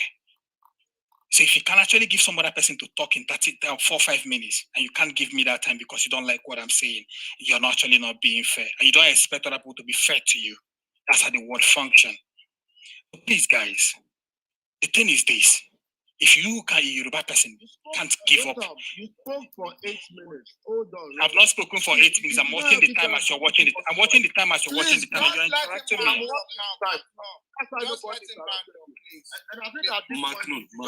me. Allow him to finish here. There's a reason. Let him finish. Because we don't act like he does. Go ahead. So guys, what am I saying? If you know Yoruba, so what am I talking to my Niger Delta people? When you're talking about Niger Delta, please bear in mind that there are Igbo people in River State, and there are like 5 local governments, 4 or 5 local governments in River State, depending on how you count. In Delta State, like 6 or 5 or 6 local governments, depending on how you count. In Akwa Ibom State, I think 1 or 2 local governments. In Edo State, 2 local governments.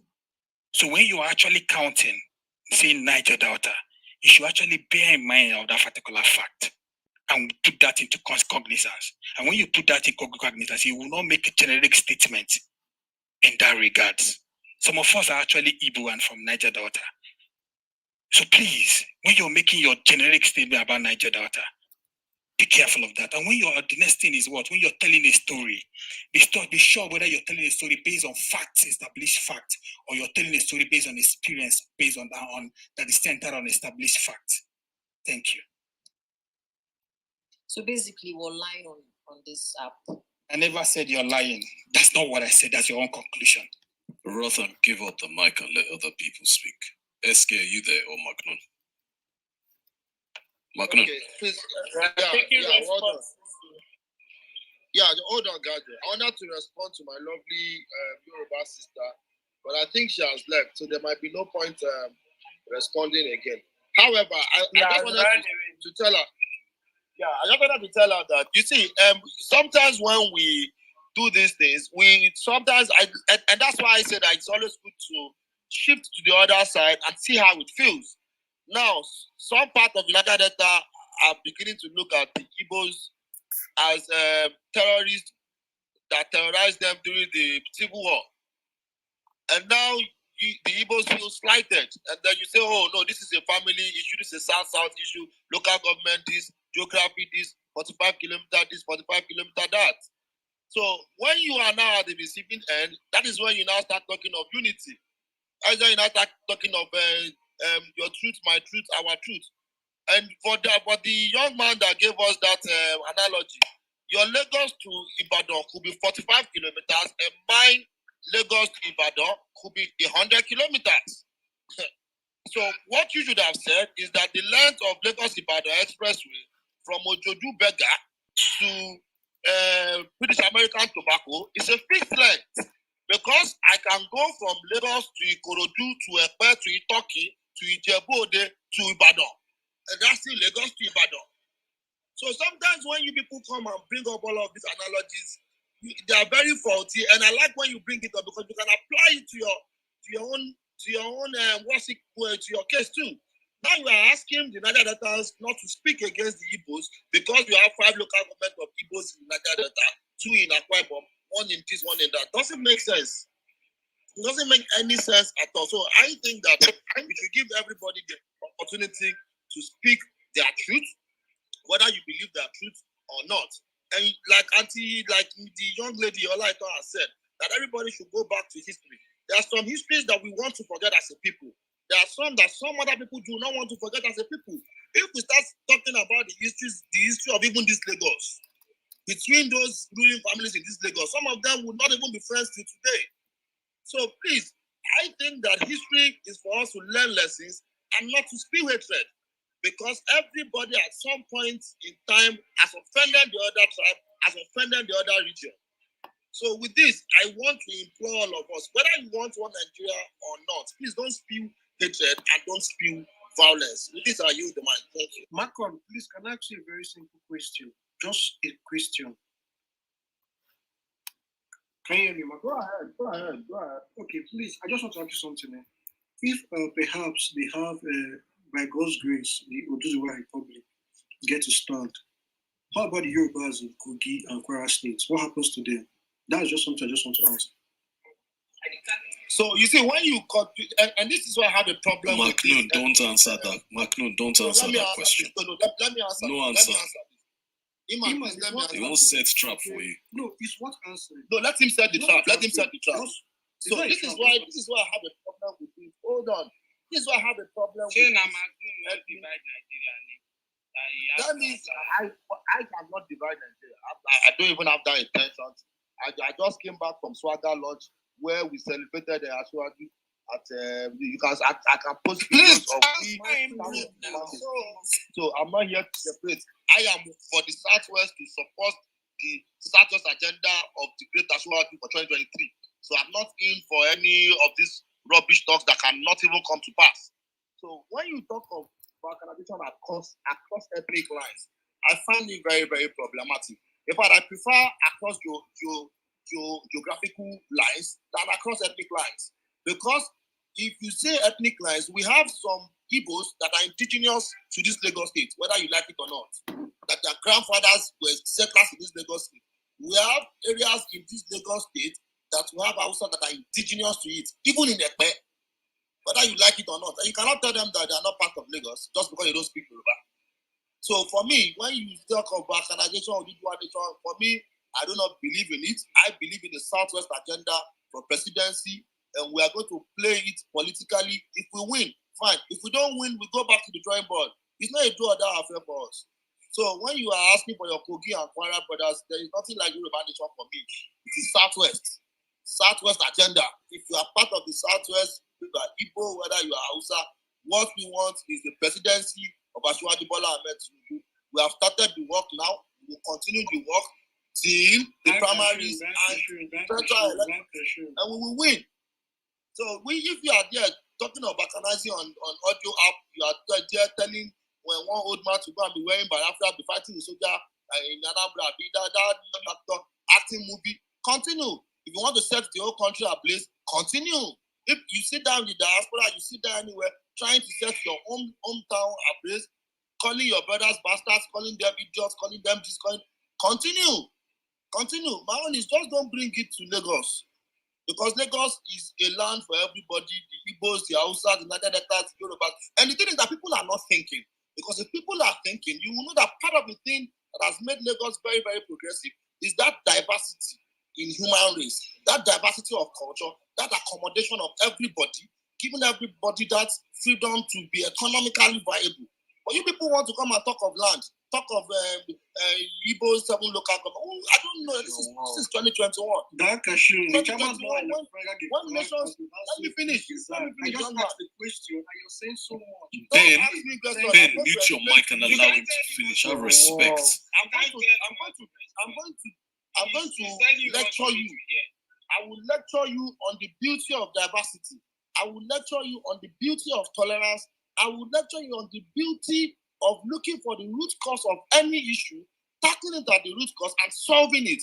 I'm going to lecture you on not taking the lazy approach of saying because you don't speak Yoruba, because you speak Fufude, because you speak Igbo, then we become enemies. I don't know whether it sounds well to you that because, and then you people come, you see Newcastle now has been bought by Saudis, Islamization of Newcastle, Islamization of Premier League. Why are the Premier League people not saying that Man City being bought by the Saudis is Islamization? But we, I don't know whether we did not read enough book. I don't know whether we did not read enough books, or maybe we were turning our books upside down when we were reading. At least they are when Muslim buy something, it becomes Islamization. Please, let me just stop here because it is not a good thing at all. 1 second before. Sorry, let me just come in quickly, Iman. Yeah, go on, Governor. Thank you very much, Maknoon. I think you spoke eloquently, and then for justice, equity, and fairness, I think we should just unite and we should pray for restructuring, because all these hatred and hate speech, and I mean, it's crazy. You know what I mean? I'm even with a friend of mine. She was like, "What's going on?" I thought we're one Nigeria. So most people don't even know about this app and all this hatred, hate speech spreading on this app. And it's quite unfortunate whereby, a neutral person would just say, "What's going on? Does this kind of thing happen in Nigeria?" So let's just, keep on, just let's speak truth to power. You understand what I'm saying? Commander. Governor, please hold the seminar. Prof, want to say something about unity in Nigeria. I just have, will just speak my mind in 30 seconds, then I'll yield the mic. I want to thank everyone on the forum, those who are spitting fire, those who are cooling it down, and I say thank you, everybody.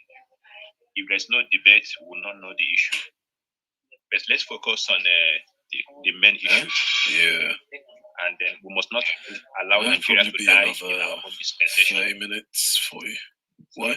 In summary, what I want to say is when the Igbos were attacked in Maiduguri, it was a Muslim northerner that saved my life. Now, how he did it was a miracle, but he asked me to get into his car and he drove me to the Igbo region. The Igbos were surprised. How will a northerner, a Muslim, escort me, risk his own life to make sure that he dropped me off home? Now, the moral lesson is that there's good brothers among bad brothers. We must not keep on hitting the rooms with bad ideology, especially those of us who are exposed, who can read and write. Now, the person who dropped me off was able to be well educated. His education cut across. Can I ask you was trying to kill you? So now, it was a Denmark cartoon, and there was riot in Maiduguri. I was in a banking hall, working in a bank. So, but someone asked me, I said, okay, don't save only me. There are other Christians who are from the south, east, south, save everyone. So we get into the car, a lot of us get into the car. He dropped me off and he went and dropped every other person. Now, we seems to actually take side when it comes to issues about Nigeria. We should stop taking sides. We should be very neutral. And we should stop calling each other's names. We should face the problem. The problem is that we should elect someone who will unite Nigeria. Someone who will actually give Nigeria a new face. Nigeria is having a bad face. So I'm not supporting any side. I'm supporting a government that will not sit and fold his hands where the citizenry are being killed. I don't know why they have not declared state of emergency in the southeast and any other place where there is anarchy. There's anarchy in the southeast, and I want government of the day to declare state of emergency so that we know that there's a government in the central. Now, many don't want that to be declared because they feel like there will be no election in Anambra State if they declare state of emergency. But I don't care about the election. I care about the safety of human life. Now, we must not allow things to get worse in our dispensation. And that's why that is what we must be discussing, not cutting across doing things that is not right for a sane mind. I yield my mic. Thank you, everyone. Thank you very much. 1 second before we carry on. Ben, I find it very disingenuous, the question that you asked McNeil. Even though he answered the question, it's actually none of your business unless you're invested in that particular part of the country. One second, Mr. Ben. 1 second. Mute your mic. Mute your mic, my friend. You will no. Mute your mic. 1 second. Whoever said it's not your question, it's nothing to do with you, what I say on this stage. No, but why should they? I find the question disingenuous. Listen. I find your question. Please mute your mic. Ben, mute your mic. Mute your mic. Mute your mic. Just mute your mic. Ben, mute your mic. Nonsense. Why should you mute your mic? It's not nonsense. It's not nonsense. Mute your mic. Look, simply because you're mod.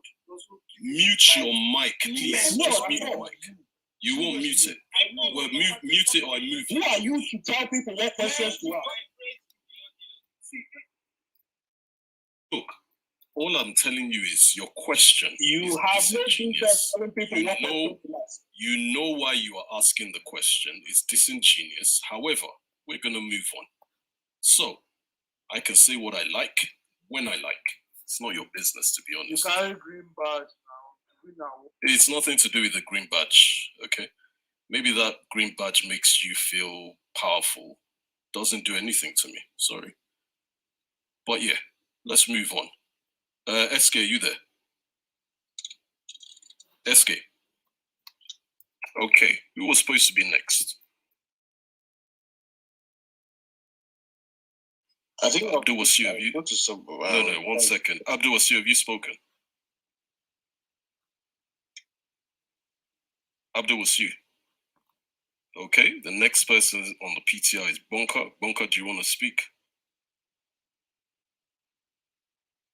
No. Okay, Bethel. Before anyone, please, can you give me like 5 minutes and then a filling station I'm trying to buy for? Okay, Bethel. Prince, did you want to speak? Yeah, let me just put 30 seconds straight concerning concerning that guy that said, are we going to abandon Kogi Yoruba or Kwara Yoruba? We are not like your people that are going to force people. Those people, they're going to decide what they want. They are going to say, okay, if they believe that they are our brother, most of them will come to Yoruba people if they know and if they believe. And which I know they know and they believe. So, in the terms of these Niger Delta people and few local government you mentioned, you as a Igbo person, you don't have right to speak for them. You have to allow them to choose it. You have to allow them to choose it. And to be honest with you, you hardly find Yoruba people in cricket, which will tell you that they are northerners. You cannot find. And I'm saying this authoritatively because I know my wife is from Kogi State, but from the Yoruba part, my wife, she's from Kaba. And I am close to Kogi State very well. And the Yoruba part of it, even in their drunkardness, they can never say they are not part of Yorubas. So, is so many people in Ilorin also, in Kwara State. You will not see Yoruba from Kwara State. I will tell you he is a Hausa or a Fulani, or he will tell you that he's a Yoruba person. So give these people opportunity to decide for themselves. Not that with your proudness and with Queen Sheba proudness and saying this is Igbo map. Who draw the map? Who the fuck draw the map in the first place? Is it the first map of the world? Or have we not seen so many several maps coming up from generation to generation? So because somebody draw that map now and put colored, a bloody color to show Igbo land, does it mean that every other people that map cover want to accept that as part of Igbo? No. So don't get it twisted with the map that is not even 100, that it may not even be 200 years old, it may not be 500 years old. There were map before map, and map born map, and map swallow map. So that is it. So if Queen Sheba want to appeal to people of that region, it should be in a peace manner. Not that this is Igbo land and because you have a map now that cannot be approved by general historian or scholar, you now believe that map now everybody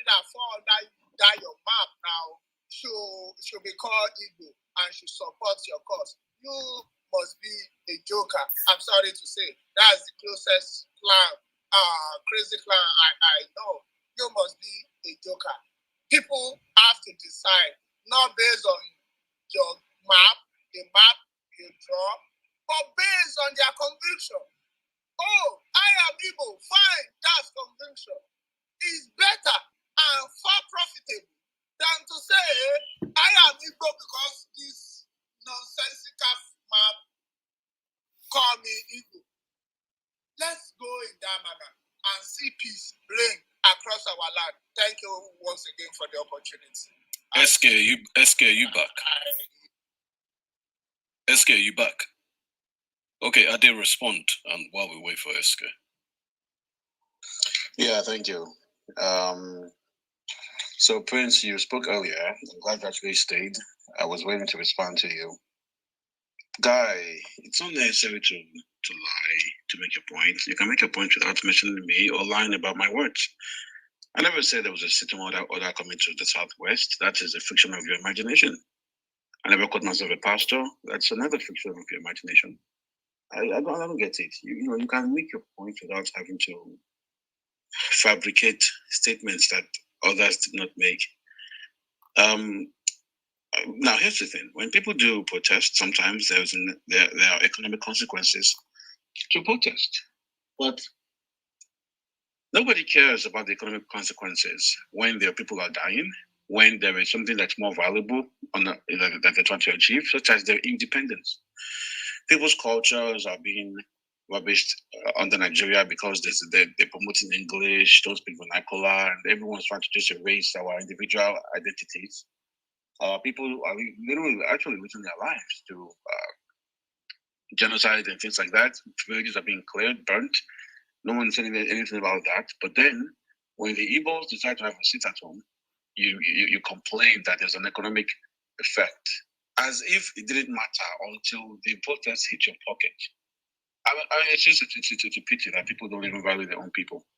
But look in the United States when they were protesting, the injustice that was happening racially, they boycotted the buses. I'm sure they took economic losses, but what they were trying to gain was a lot bigger than what they were losing in the process. So much respect to the Igbo people, and we haven't heard of Igbos fighting Igbos, Igbos killing Igbos over the sit at home all that. That tells you something. It tells you that many of them are on board with it. So we have brains. We are thinking. You just come and say that because you're an Igbo person. And I'm not going to Prince. I'm just speaking to the other person that was responding to my comments earlier. They will come and say that because you're an Igbo person, you speak for all people. I don't speak for Igbo people. But I'm not blind. I see what's happening. I haven't read the paper that people are fighting IPOB or that Igbos are voting against IPOB. They are voluntarily cooperating. So I'll leave it like that. With regards to the point about Fulani terrorists or whatever, what do you want to say when they run for their life and they escaped from kidnapping, or when ransom are paid and they come back? How are they supposed to identify them? Or bandits? People that were carrying guns. No, people that spoke Fulani language took me. It's a natural human response, and for you to be angry because your kinsmen are kidnapping people and they are identified as such, and it bothers you, then tell your kinsmen to stop. It's that simple. I've heard talk about rotating the presidency. We want a South president from the Southwest or Southeast. Do you hear how ridiculous that sounds? This idea that until the presidency comes to my region, then we'll be okay. That is indicative that the system is ridiculous. You don't see a Frenchman and a German and a Spaniard and different ethnicities in Europe forcing themselves into one country and then hoping that whenever it's their turn to lead the nation, things will be okay for their people. It's madness, pure madness. And yet, people want to convince us until kingdom come that the Yoruba will have 56 million in Nigeria alone, not to mention the ones that are in Benin.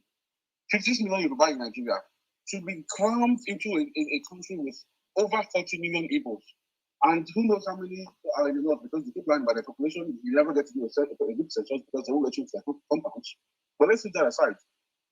And you come and tell us that in a modern age, with intellectual people and all these access to education that's widespread, at least in the South anyway, want to tell us that the best way forward is that we remain in the same country. You're not making any sense. The only way forward that is best and most equitable is that each region have their own independent government. It's been naturally designed by God.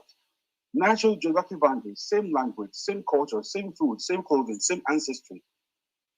So you don't believe us, then have a referendum, have it in 2 months. Very simple. And because you don't trust the government to do it properly, because you see what a sham election they have every time they have elections, to the point where Lagos State people didn't even participate in the election about 2 months ago and they were complaining about apathy. Then we'll invite international bodies to come and monitor the whole thing, make sure it's nice and fair.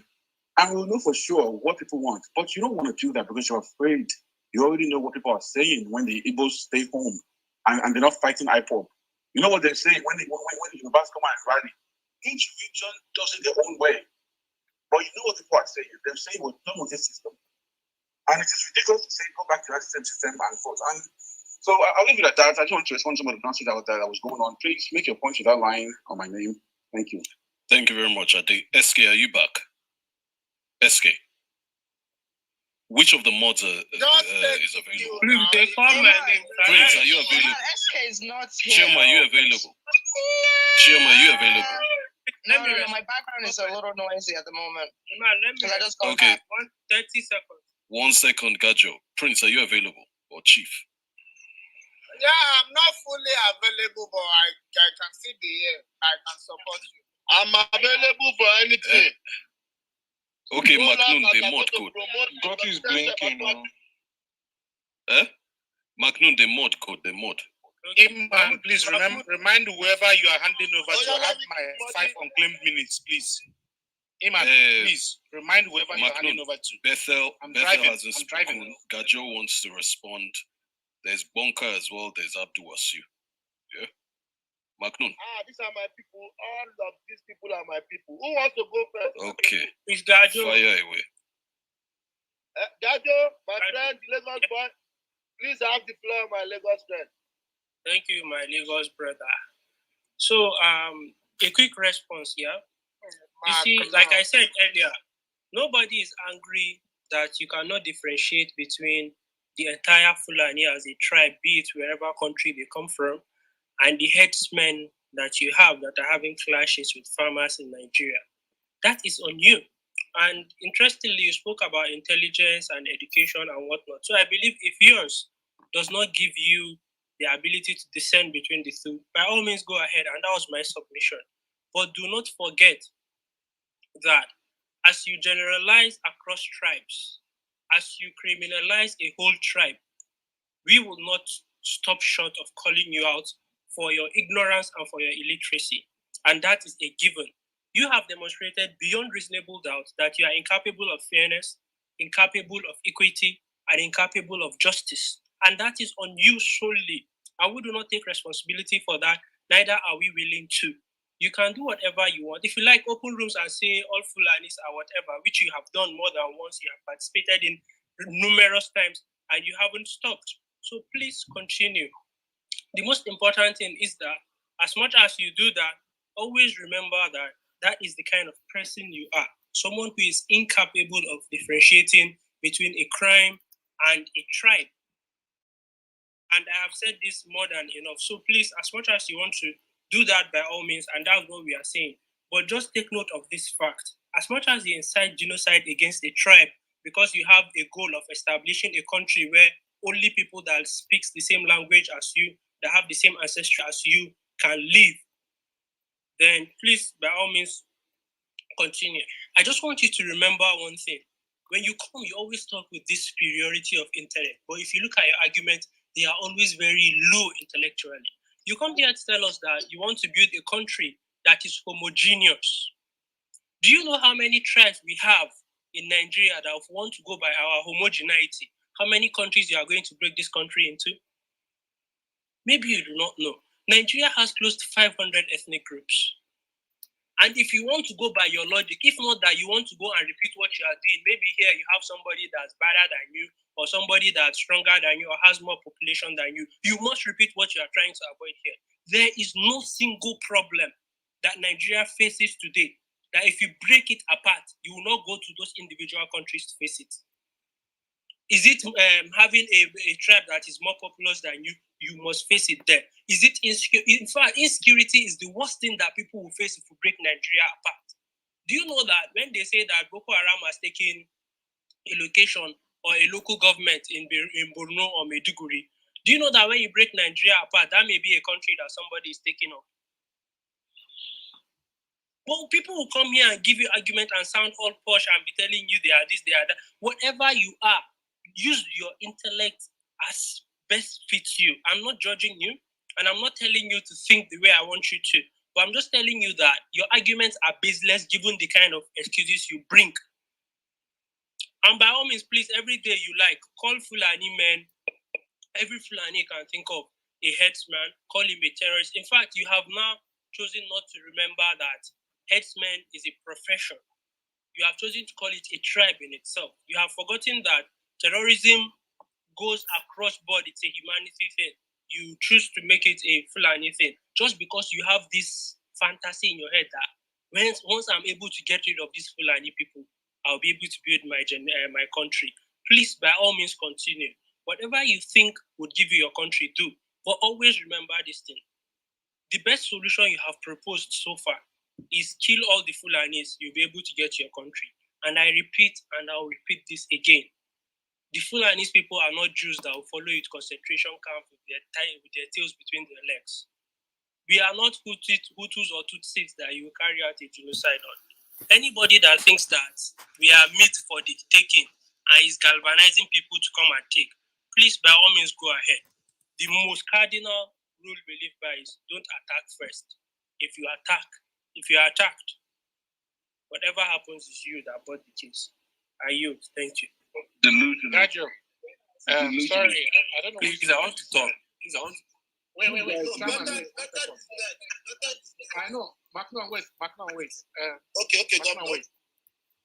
Gajo, somebody wants to say something to you. This guy is delusional. Very delusional. Gajo. Yes, I'm here. Gajo. Please let him go ahead, Governor. I'm here. No, she says she knows you, but she doesn't want to talk to you, and that she will back channel you. All right. She said you spoke. By all means, I'll check my back channel. Okay, thank you. Macron, go ahead, Mr. Moderator. Yeah, Bethel. I think Bethel is the next person. Yeah. Am I audible enough? Hello? Yes, you are. Okay, thank you. So, first and foremost, I want to respond to a statement that Chioma made here earlier. It's sad that she has left. I was trying to sort out myself with driving, but it's sad that she has left. But either ways, I'll just put it out there. Chioma is an Igbo girl, Igbo lady, just like I am. I'm an Igbo guy.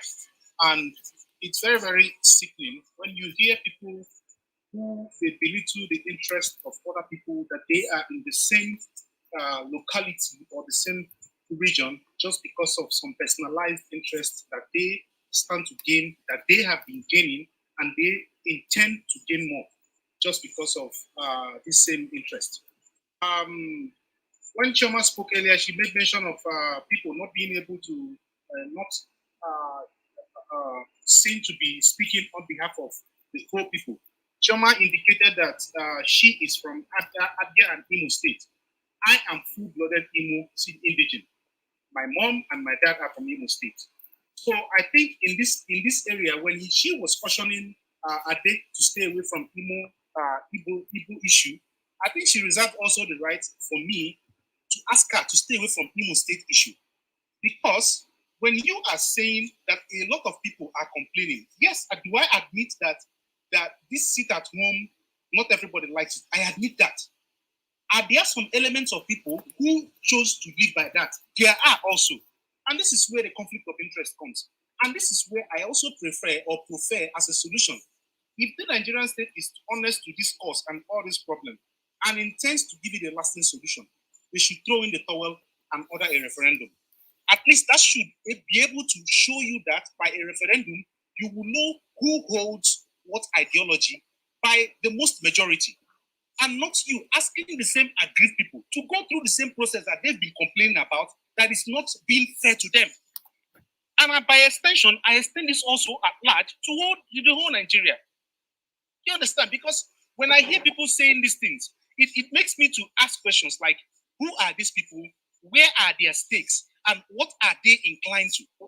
Because for all reasons, I can tell you for sure, for free, that not everybody subscribes to the ideology and what Nigeria represents today. Do we want Nigeria? I, as a person, would have loved Nigeria. But I would want Nigeria on certain conditions. Let it be restructured. But whereby you deny those processes, let everybody go their ways. Nobody is. See, I have worked with an international organization. I still do till today. And I know what power the power block Nigeria controls in Africa alone, not to even talk of the whole of like on a world scale. So I would love ordinarily that Nigeria remain as one, but it's a restructured and functioning Nigeria, not a dysfunctional one Nigeria, but whereby people are being slaughtered like animals without any redress to the issues that they complain about. Then if people say they want to go, by all means necessary, allow them. You do not have the right to determine for another individual what he or she wants for their lives and well-being and livelihoods. You do not reserve that right. And the reason we should take cues from how the West manage themselves. The reason we know that the West, they all have nuclear weapons. They can easily say, let's go to war with any country that disagrees with us. But the funny thing about power dynamics that we fail to understand is you may be the strongest today. Tomorrow, you will be the weakest. And that is why they try as much as possible to respect other people's ideologies and complaints. When people say, I am being treated wrongly, they try as much as possible, in as much as they may not address it fully. But there is a will at first to address the person's concern, which is lacking in the Nigerian polity. Why is it that people are being slaughtered? There is a particular video that circulated one time. It was in the southeast that a woman was raped and killed by Fulani headsmen. That video has refused to leave my memory up to this very moment. In fact, as a result of that, I have been able to switch my WhatsApp not to be downloading video automatically. Why? Because I can't deal with the trauma. And seeing these things happen on a daily basis without redress. And when people come up here to complain, you see people gagging them and gulagging them. And in fact, before now, I had sworn never to return to this room because this, I think, governor, I complained to him on the back channel. He never did anything about that, telling me he's in support of it. You always have mods who feel that having a mod badge gives you the right to disallow people of their views, which is, it simply shows that in as much as you are also against the people who are saying they don't want the system, you also are as bad as the people you are complaining about also. Because people, when people say they don't like something or something is biting them, you are not in their shoes. You are not, and you reserve no right to gulag them. No, you should hear them out and find a common ground. That is how you establish equity in the system, and not by telling them when you cut a man's throat, you are showing people that you are, yes, you have made him not to talk again, but rather you are telling people that you are afraid of what he's about to say. So let us not see all this. When people are complaining in Nigeria, I have Fulani friends, so I have very good Fulani friends. I have them. But when this issue, the problem we are talking about, why sometimes people extend these vitrials online to secular and moderate Fulanis is because we have seen several times without number. We have the Fulani Mieti Allah. We have other forms. They come in different forms. They hold press conferences on the national dailies, on the TVs, and we hear them making statements that are inciting. Not for once, not for one day have we seen any moderates come out openly. Yes, you may do that in your closet, but we have not seen you come out in the open to condemn these people. By extension, what do you mean? It means that you sympathize with their cause. And if their cause is slaughtering everybody that they come along with, so be it. That is what you subscribe to by association or by your silence. So when you want to address these issues, please allow me my time. You are not gonna moderate my talk, Maknoon. Allow me. Kick me out of the room if you want. Kick me out of the room. It's not the first time it's been done. Do it. See, allow me my time. Maknoon, if you want me.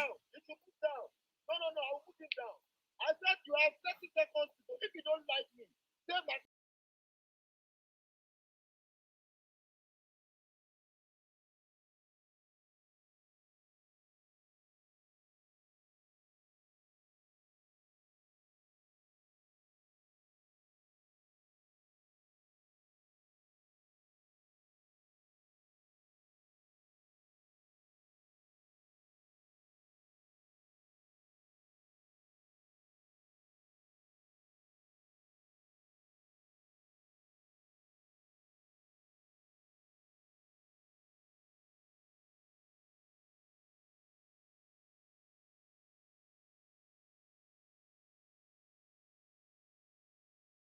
Are you there? Or better? Yeah, I'm here.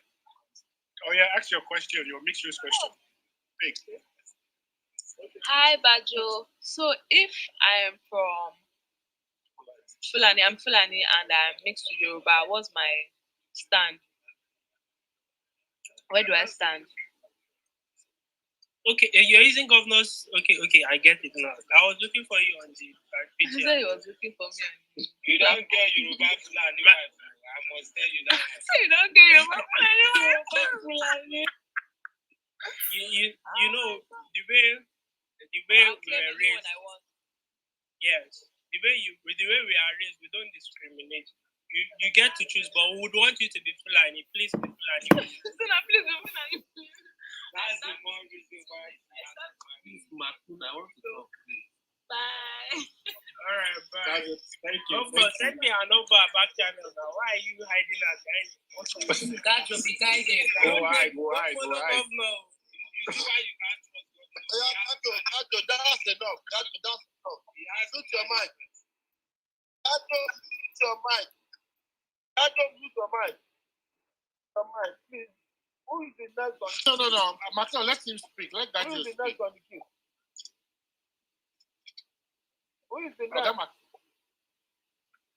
I think I would like to speak after Gajo. I would like to speak after Gajo. Okay, Macron, she didn't get an answer, so she said she's waiting for an answer. So who wants to respond? If Gajo doesn't want to respond, who wants to respond? Huh? I think Macron is having a network problem. So who wants to respond to the question? Where would you put somebody that is half Yoruba, half Fulani? Which ethnic? She's Fulani now. Huh? She's Fulani. Fulani Yoruba. So if they break Nigeria and she wants to go to a Yoruba part, what will happen? We are for one Nigeria, and even when they break, we maintain our Nigeria. So she's with us. She said yeah, Gajo said yeah with them. I'm with you. Are with us. You are with Governor, Nigeria. do you want me to answer? Yeah, I'm with Nigeria. Governor, do you want me to answer? We'll give you the choice. We'll give you the choice to choose. Which one do you think will favor you more? Food I want to bring. So you have network issue. Governor, ask her which one does she want to choose. I know she will choose. Baby, you said which one do you want to choose? Governor, why are you baby now? Governor, she can't be your baby now. I like Yoruba. So you want to choose Yoruba? Okay, marry a Fulani guy. I already like you for my people. Don't follow governor so that you give birth to 5 Enough of the banters, please. Please, who is the next person to talk? I think I saw Uncle. I saw Uncle. Yes, Uncle, you can go. Wait, Macron, as a moderator, can I get 2 minutes? Macron, please add me to the queue, please. Can I get Let me be on the queue as well, please. Please, can I speak? Go ahead, go. Thank you. When I see Governor open rooms like this, I don't take it personal because I see Governor as, like maybe a media person that, would prefer to go for the most sensitive topics in order to attract the needed crowd. So people that get triggered by some of these topics shouldn't be, especially the Igbo people, because Uncle, you're talking into your mic alone. If you can just we have discovered that. Please mute your mic. I said you're discovered that- you're speaking into your mic. I'm Okay, just trying okay, to hear thank you. Okay, thank you.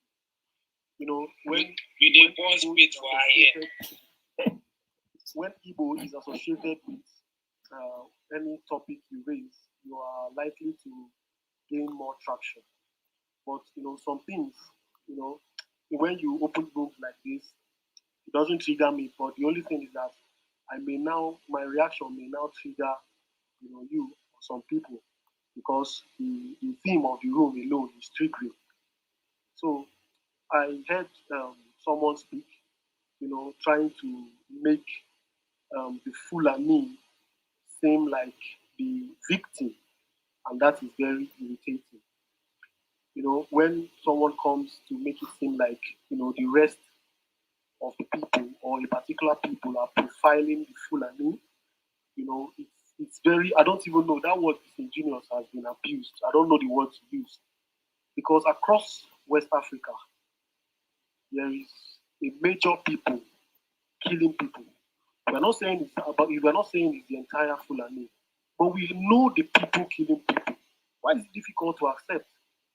You hardly condemn it. You only switch narratives from don't call them herdsmen to don't call them this, don't call them that. From the length and breadth of West Africa and of sub-Saharan Africa, your people are killing people. And when we complain, you now switch the whole story and make it seem like, okay, us complaining are the bad people. And you know, I've noticed that rather than focus on this evil that some of your people are perpetrating, you prefer to sit like you are in the stadium and watch when brothers are quarreling or arguing. I've never seen you play mediating. You know, I've never seen you mediate. I've never seen you, you know, trying to settle grievances. But you are there, you know, always trying to add fuel to the fire. But I will tell you that a lot of us know what you're doing. Even though you have some willing tools, you know, that help you, you know, carry out these very, you know, devilish acts here on Clubhouse. That's by the way. Then Mr. Prince spoke about, let me quote him. He said, "We are not like your people who force others to join them." That is when someone asked the question about the Yorubas in Kwara State and Kogi State. I don't understand what Mr. Prince was talking about. I don't understand where agitating for a referendum has now surmounted to forcing people. And Mr. Prince, I hear you sometimes say you are a prince or a king. I believe you should be aware of how the Yoruba nation came about, or that Yoruba identity came about. If you're aware and you want to take into cognizance the activities, the series of activities that bettered the Yoruba nation, then we shouldn't be too surprised when you see brothers fighting. You know, it is part of our civilization. We have to pass through it in order to birth our own identity, our own new collective identity. Because the different ethnicities that formed the Yoruba nation fought each other, killed each other for decades. And even till today, I believe there are still some skirmishes between the Ife and the Modakeke people. So when you want to talk about the Igbos did this, the Ijo did this, please spare us that. And for those of us, Igbo especially, that want to talk about the seat at home, I see all, bar none, all of you, or let me just say 99% of you, as hypocrites. Why do I say so? You guys never care about the Igbos littered across Nigeria in underground dungeons. Innocent Igbos, you don't speak. You never spoke when these same people came outside carrying flags and being killed, massacred, buried in shallow graves after being poured acid. You did not speak. But now that they have resorted to their last option, you now want to condemn them for it, claiming economic whatever. What rubbish is that? You never care about the economy of Igbo land. You don't. Stop pretending. The fact is that the ideology, the agitations never resonated with you. All what you're looking for are excuses to hang those that are doing the sit at home. Recently in Imo State, a policeman chased an unknown gunman, gunned him down, and we found out that unknown gunman is a DSS operative. Nobody will open a room for it. Not like you guys did not read it. And for those of you trying to create more division between the Igbos in the southeast and the Igbos in the south, you are wasting your time. Because you see that name, Igbo, is not just a national identity. It's not about politics. It's about biology. Being Igbo is biological. It's blood. So it's just like you, if you deny your father tomorrow, maybe you disown your father. It doesn't mean that he wasn't the one that birthed you. You might cut ties with him, but he is your father. Right? That is the same thing that applies to the Igbos outside the southeast. It doesn't mean that they cannot, through a referendum or any other democratic process, decide to form a country with any other people. But there are Igbo. There are Igbo people in Benue State, Igbo people in South, Delta State, Igbo people in River State, Igbo people in Bayelsa State, Igbo people in Cross River State, Igbo people scattered everywhere.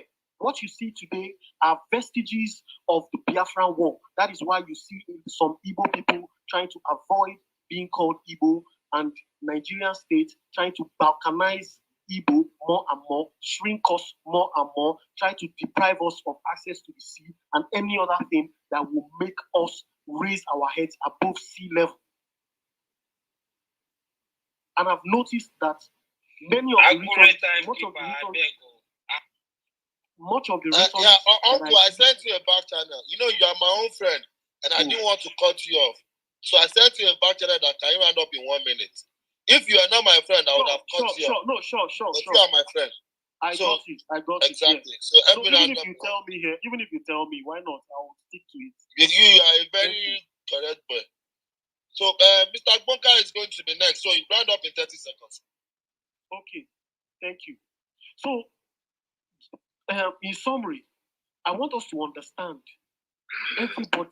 I want everybody to understand that our rancor, our fight with both the Jaw, the Yoruba, and the peoples of the Niger Delta, these things are very normal. In the next 50 years, someone is interrupting. In the next 50 years, it won't be like that. We may have understood ourselves at that time. All these things are normal. It happened in Yoruba land. In the north, it was by force. The Fulani swallowed up the rest of them and called them one united northern Nigeria, including Igbos in Benue State are regarded as northern Nigeria. They did theirs by force, but we were doing ours by discussions, by arguments, by deliberations. We should not be condemned for it. We should be applauded for it. Because we are not trying to force anybody to be part of us. What we are agitating for is the referendum. Thank you. Uncle, can I ask a question real quick, please? Can I ask a question real quick, please? Do well. Can I ask a question real quick?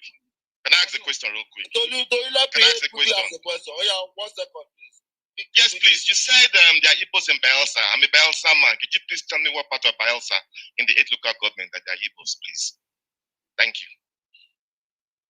Uncle, please answer in 15 seconds. No explanation. 15 seconds, please. No explanation. 15 seconds. Tell him the local. Okay. What would you say about a Bayelsan whose surname is Odogu? Odogu is from Kayama. Okay? This is just a name. Odogu in the job means strong man. It might mean something else. Bana Boy called himself Odogu now. Odogu means strong man. Odogu means Odogu is the title. Yes, it's the title strong man. Odogu is the title in the Ijaw land, and the Odogus are in Kayama. I have relations that are with this. So please, tell me what because somebody answers the name does not mean my Yoruba name is Kule. Does not mean I'm Yoruba. So please answer again. Odogu, no more answer. Odogu, no more answer. No more answer. Odogu, thank you. All the Odogus in the house will respect you. Odogu Bonka, please, you have the floor. Thank you. Mark, no, why you know what allow me to expose this guy? No, Odogu Gado, please don't talk. Odogu Bonka, please, you have the floor, sir. My name is Odogu Kadiri. Odogu Bonka, we can't hear you. Mr. Bonka, it's like your own phone is not Odogu. So who is the next Odogu that wants to go, please? Me, if you allow me, I want to respond. Okay, Odogu Gado, please, you have the floor.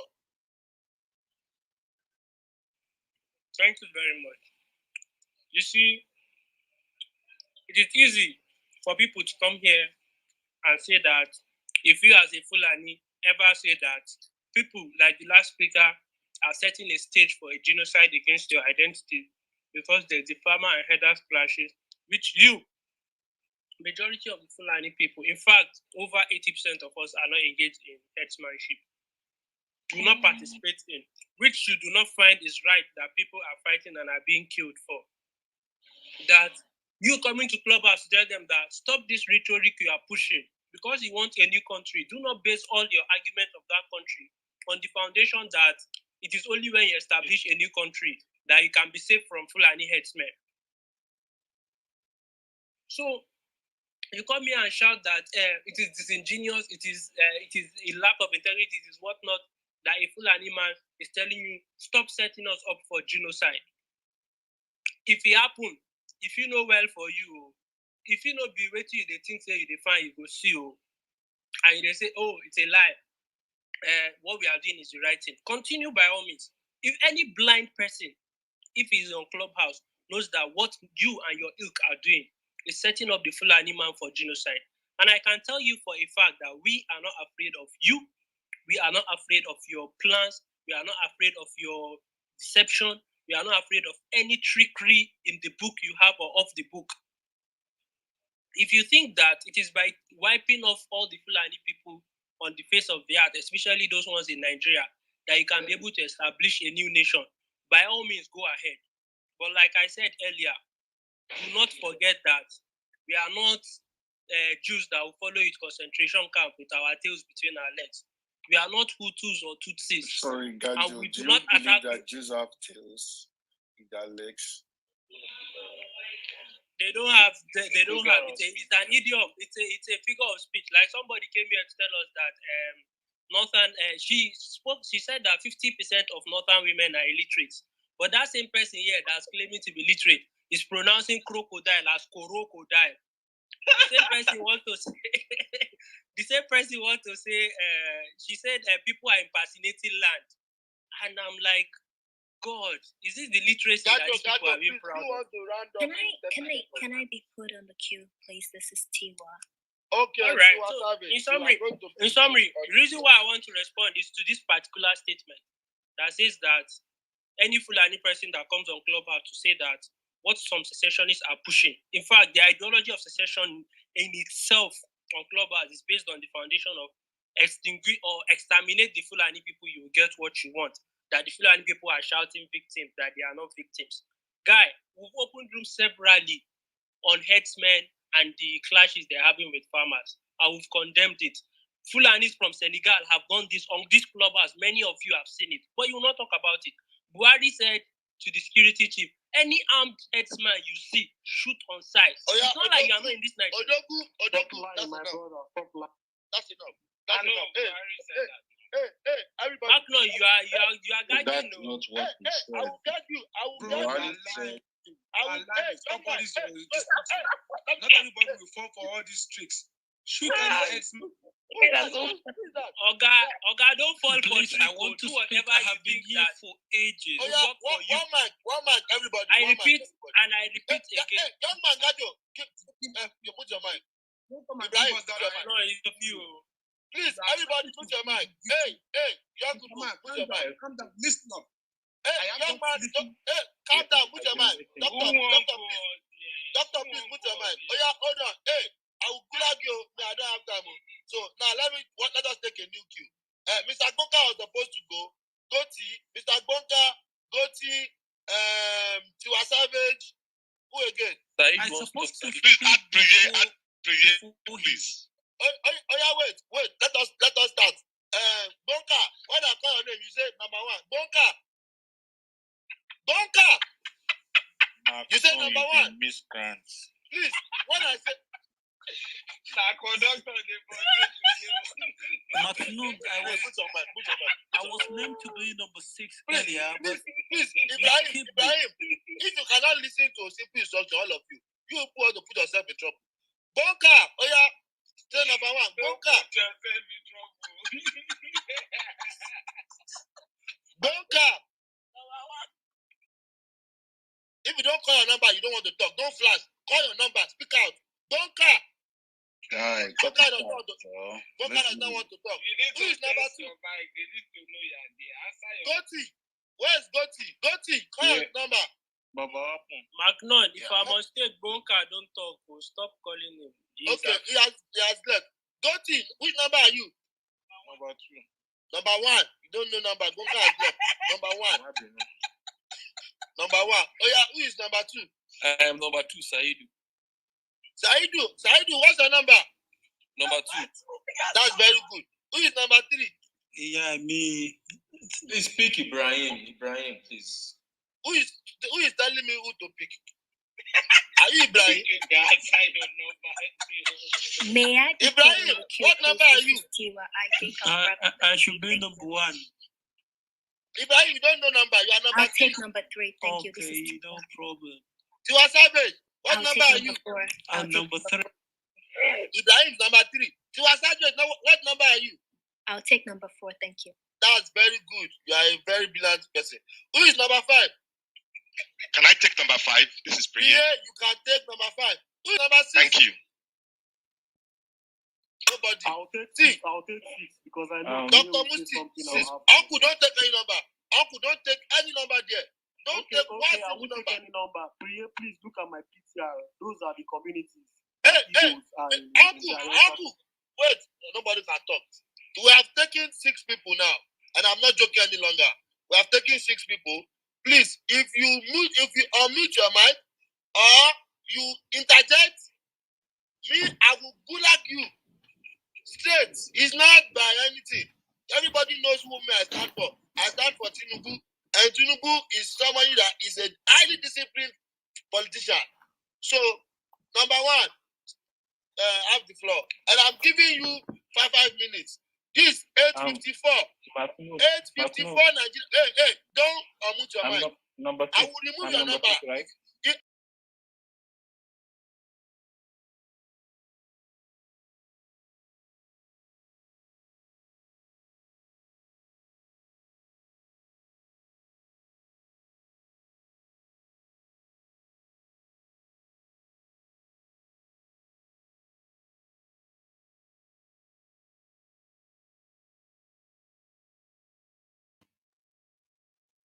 Number 1 is not talking. Number 2. Number 2.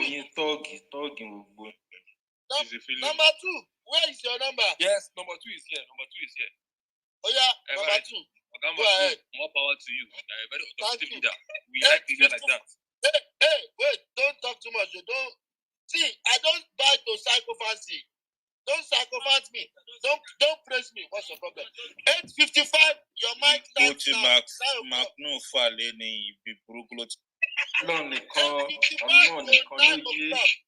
Continue. All right, please, quiet. Thank you very much. Hello, everyone. My name is Saidu. I'm from Zamfara State. So you see, a lot of discussion has been going on.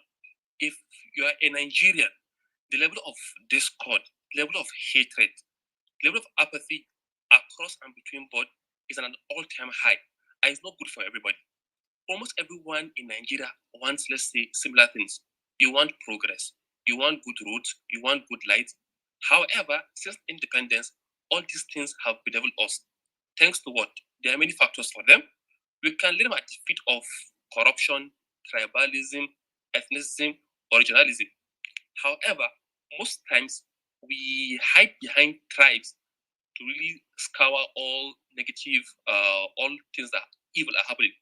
For example, now with the Pandora Papers that came out, and if people were named, people across all tribes were named.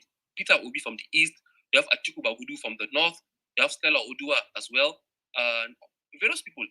But you see, the discourse on Twitter was that no, this was an attempt by certain politicians to rubbish the name of Peter Obi. That's not the point here. If anyone is a criminal, be him a Hausa man or whoever he is a criminal. Again, this apathy for the full animal. The issue is you don't generalize a group for the crime of a few. Let the individual bear responsibility for their action or for his action. You cannot really create a blanket statement across an entire tribe. And the thing is, look, Nigeria has had its fair share of crime since independence. For example, in the north, you had the Metasine riots in the 1990s. They were killing people indiscriminately. In the south, we've had the Niger Delta militants that kill and kidnap people. We've had armed robbery and human trafficking in the southeast. We've had a lot of prostitution in the southwest and human trafficking across all over in Italy and all over the world. So you see, each tribe has its fair share of crime.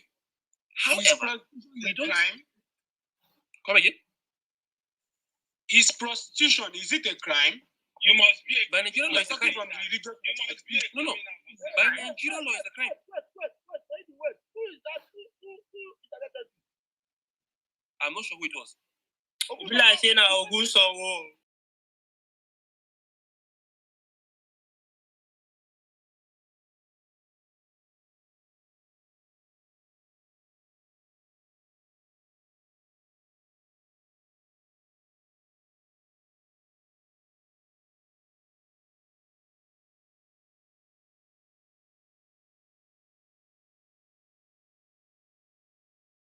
Man.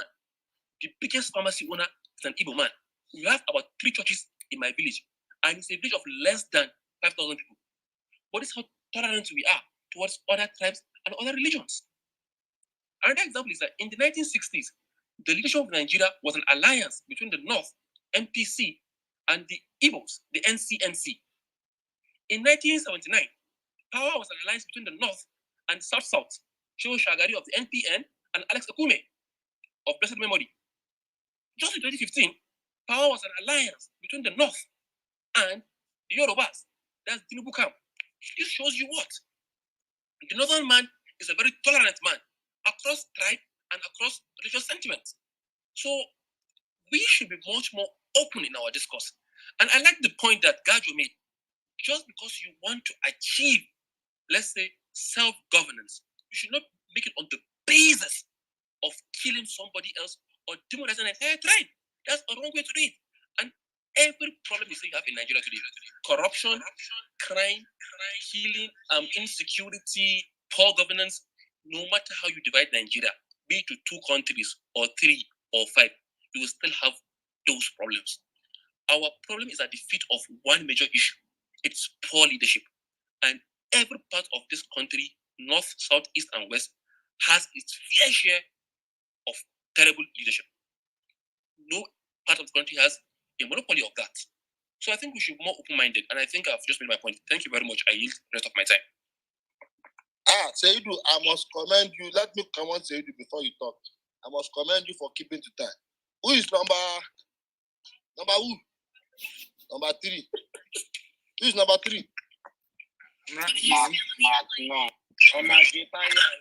It's supposed to be number 3. Yes. Ibrahim. Yeah, Sheikh Ibrahim. Yeah, go. I think I'm not Sheikh. Okay, let me start from saying, okay, he's not around. Prince, welcome back, because just last couple hours I was thinking about him on Clubhouse. I have not heard his voice for quite a long time. So yeah, then you say how people like to wriggle and just put their personal interests based on a national issue. We have. Can you please mute your mic? Seidu. Yeah, Ibrahim, continue. You have muted this thing. All right. Okay. So you say we have issue across the country, but somebody will just appear to be in this podium and just start saying, maybe middle belt, maybe south, and people are killing people there and their particular tribe, which is quite unfortunate by somebody that can call himself so literate. You see, Fulani even tribes appear to be the most, or the victims on this kind of killing in the whole country before anybody else in our country. For ages, people have been killing Fulani, and now things are quite so mixed together. So this is why people need to realize that we have a problem early from the beginning, but then the responsible people are not addressing the kind of situation that how it should be rectified. But then somebody will just come and appear and say rubbish and trash. But then let me remind people that you see, you go to southeast, sorry, you see an government killing people, and so they go to a police station and cut away weapons. And where are they even getting their weapons? Nobody ever questioned that.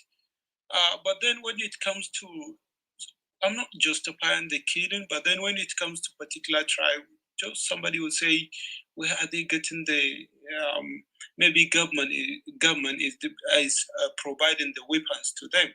Then secondly, you see they are also a terrorist, but then you disregard your terrorists and thinking about others terrorists. They are all terrorists. This is why I say no, that I just regard to call everybody that causing mayhem in our country a criminal, just as such, because you have no way than to call him that, because this is what he chose to be. But to call entirely tribe just because somebody from southeast is doing maybe drug smuggling and also maybe cultism, and just you decide to call the entire tribe criminals. I think this will never happen in any kind of world, not even in wild animal world where they live even without any kind of law, talk less of us as humans. So I think people need to think with their brain rather than to think with something else. We have a situation, they are criminals, but not the tribe. Tribe is another something. But if you try to call a particular group of people, yes, they should be, as they named bandits. And you say how they have been addressing on police report each and every month in Baka. He's a police, he's a police spokesperson. He's reporting all this kind of information regarding to arresting these herders where they cause so many problems in any segment of our country, and also the people associated with them. Sometimes even they are not even Fulani, because the kidnapping is a collaboration of so many different people. It could be even you, your neighbor, or even me, my neighbor. But then somebody will just call some kind of tribe, because we have something beneath our heart, which is so quite unfortunate as a humans. I think you need to think about, yes, these tribes, they are humans first before anything else. If you have any kind of agenda, that's your own problem. But then dragging me into your kind of loathsome, it will never be accepted in any way. So yeah, I stand to just depend any kind of tribe that come from Nigeria, whether I am from that tribe or I'm not from that tribe. We are humans and we should behave as such. So thank you, Ibrahim. Hey, PB, please. Mute your mic first. Mute your mic first. Okay, mute your mic first. You're my friend now. This is your government, Macnon. Okay. My judgment is that you follow the rule of law. The rule of law is that you mute your mic. We took a queue.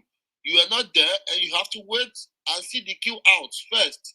So who is number 4?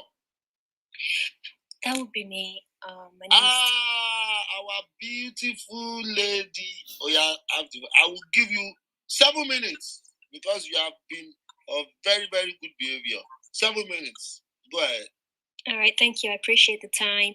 Hi, everyone. My name is Tiwa, and I honestly will start really cheesy. I just want you to take a moment to feel the ground underneath your feet. And I say that because that makes you realize that you're human and you're intentional in this moment, and we can center our humanity in these conversations. I feel like what has been missing from a lot of these conversations is the fact that we are all humans and we all just have the need to be loved and to be cared for and to be understood and to be heard, right? So with that being said, I just want to say this, right? Unfortunately, what happens in Nigeria is that there's no truth out there. There are semblances of the truth, but there's no 100% truth. So when you are a truth seeker and you're trying to understand what is actually going on, you don't necessarily have access to all the information you need to make an informed decision about what is actually happening. But I have been faced with a lot of information on Clubhouse. And coming on Clubhouse was the first time that I ever heard of this whole Fulanization agenda and this whole need to secede and to break up as a country. At first, I was against it, right? I was one of the people fighting in rooms. I remember being in Yoruba rooms with people like SK Bolakale, I think that's his full name, who was a mod in this room, and other people just really getting all the insults, being called a bastard, just being insulted because I supported One Nigeria. But then I decided to take a step back and actually listen to what the other party was saying. And based on all of the information presented and me reading up on what was going on and looking at documents and listening, I was able to see where they were coming from. I hate that there's so much hate, and I hate that when Fulanis hear what's going on, it appears and they perceive that the attack is on the Fulani tribe. I always condemn every form of xenophobia because I do not believe any of the xenophobia coming out against Fulanis, right? I don't believe that Fulanis are I always condemn whenever people say this hateful xenophobic comments about Fulanis, I condemn it and shut it up because that's not the point of this conversation. The point of this conversation about the Fulanization agenda is not that all Fulanis are terrorists, but that there is potentially, the probability that there is a Fulanization agenda is higher than the probability that there is not, meaning that the probability that there is going to be a Fulani government implemented in all the parts of Nigeria is higher. The probability of the Islamization of Nigeria is higher, but that doesn't speak negatively of the Fulani people because every tribe wants to rule. I mean, the white people, there's white supremacy because white people felt that they wanted to rule the world. And that's why we're dealing with the remnants of that. And also people wanting to self-preserve, there's absolutely nothing wrong with that. But the message has been lost in the hate. And I'm so sorry. My apologies to all the Fulanis in the room. You don't deserve to be hated. And that's why I said, feel your humanity. So whenever we come with the message of self-determination, I don't want it to come wrapped in hate. I don't want it to come wrapped in this hateful, xenophobic manner that people have been presenting this information in the past. The Fulanization agenda, absolutely nothing wrong because every tribe wants to rule. But there's also nothing wrong with people saying they don't want to be ruled. They want to, come out of this relationship, this entity, without hate. Please, if you have any information against the Fulanization agenda, back channel me because I have been waiting patiently for people to speak to me about trying to prove to me that there's no Fulanization agenda, and no one has been able to do that yet. Because I feel that the probability that there is a Fulanization and Islamization agenda in Nigeria is higher, I have decided to support self-determination for different nations that want to self-determine. It's no hate. I love the Fulanis, I love every tribe, but there's no hate. The herdsmen are the herdsmen. And I always say this, the people that bombed the tower, the Twin Tower in the United States from Afghanistan, we can't say all Afghans are terrorists because there was a terrorist group in Afghanistan that bombed the Twin Towers, right? We can't say that. You can just extrapolate and say because there are people that are killing people, the herdsmen are mostly of the Fulani tribe killing people. So as a result, all Fulanis are terrorists. That is terrible. We're not trying to create a tribal war. We're just trying to self-determine and self-preserve. So please, to everyone in the room, if you are a self-determinationist, whenever you present your message, I don't want you to hate Fulanis. These people are human beings too. But I also want you to just put forward your argument, and that's enough. You don't need to put forward your argument with hate. And to all the Fulanis, apologies on behalf of everyone that has said any negative comments to you. I just really hope this can change and we can focus our humanity in these conversations. The killings have to stop. The killings have to stop, and the truth needs to be known, whatever the truth is. Like I said, my back channels are open. If you have any information that is debunking this colonization agenda, please send it to me. I'm ready to engage. I'm done speaking. My name is Tiwa. Thank you for letting me speak. Thank you, Tiwa Savage. You are a very brilliant person. Now, just to answer your own question, do those. Sorry, I can see that you're flashing. We have a queue, but I will add you to number 7. Number 7, if there is no number 7. So there's only one agenda now. And let us be truthful about it. The agenda is called Swagger, Southwest Agenda for the Great Ashua 2023. Any other agenda? Stop, please. PB, please hold on now. She asked a question. Any other agenda that nobody has come forth publicly to declare, forget that agenda is only happening in the imagination of those that think that agenda is real. Any agenda, the only agenda that we have seen now is the Southwest agenda. And they have been vocal about it. They've been launching campaigns around it. If anybody tells you there's a Fulanization agenda, there's an Islamization agenda, then I'm going to also say that logic, you should add it to Newcastle United being taken over by the Saudis now. Off your mic. That's the Islamization agenda of the Premier League. PSG, Islamization agenda of football. Man U at some point. Man City, that means that the Muslims want to Islamize the entire world. They want to Islamize Premier League. They want to Islamize. They will still Islamize Spanish La Liga. For me, I find that logic to be very, very faulty. If we have farmer header crisis, we have farmer header crisis. If we have northern politicians who do not believe in in zoning and say zoning is not a democratic process, that's a political angle to it. If we have indigenous settler crisis, that is indigenous settler crisis. If we have banditry and kidnapping, that is banditry and kidnapping. For you to say that the Fulani want to cleanse they are doing ethnic cleansing, they were killing people because they want to take over the land, because Usman Fodo did jihad, and for me it's a lazy argument. It just shows that you are just looking for an easy way out. But if you tell me that there is a northern agenda politically in the PDP, I will tell you yes. Because that's the only person, his own article that can win. If you tell me that there's a Southwest agenda in the APC, I will tell you yes. If you tell me that there is a header farmer crisis that we have not been able to resolve, I will tell you yes. If you tell me there is an indigenous settler crisis in places like Plateau, I will tell you yes. In places like Benue State, I will tell you yes. So, but when you now come and say, I'm a Muslim now, what's my business with you? If you like go to mosque, if you like don't go to mosque. What's my business? Why would I want to Islamize you? He's a Fulani man. Why do I need to speak his Fulani language? Why?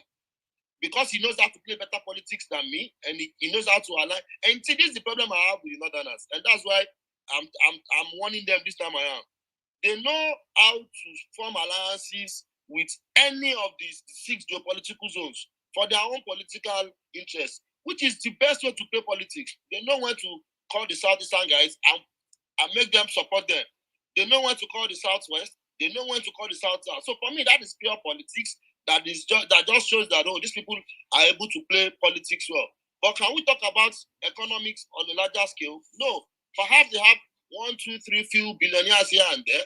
But when you say, the economy of their region, they cannot also say that they are more economically viable than us. So I think each region has its own strengths and weaknesses.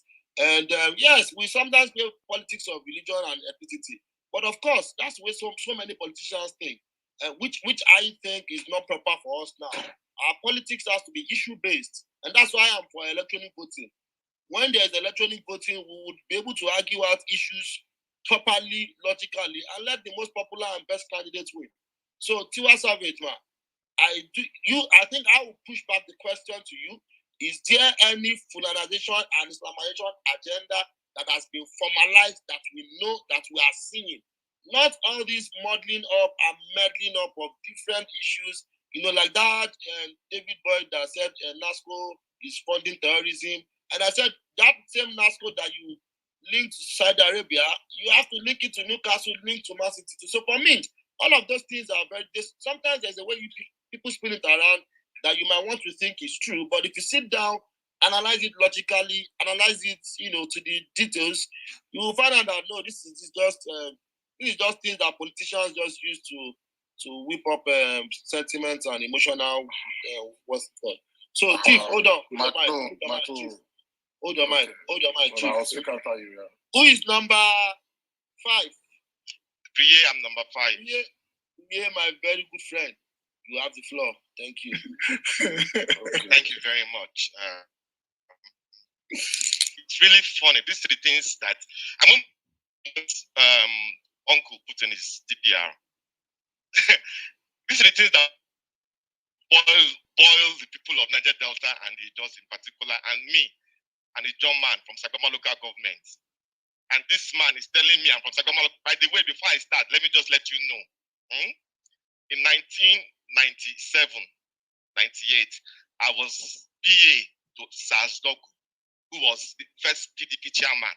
I have toured every area in Sagoma local government. That is my home base.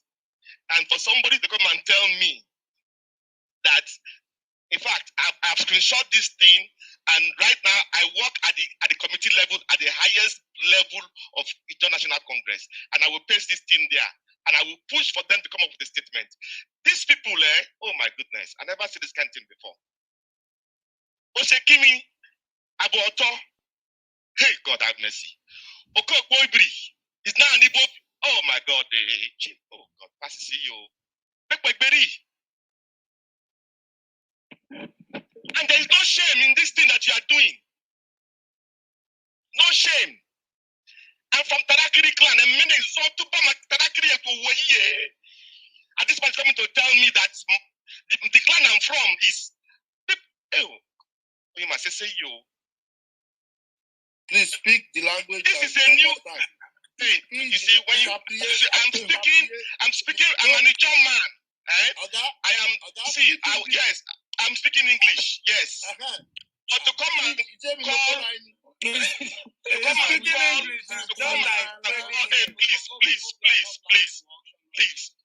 don't gag me, please, don't gag me. To come and call Okoibiri, they now want to spell it. Now spelling sounds like Igbo. They don't join a mental Igbo village. People, this is the new law.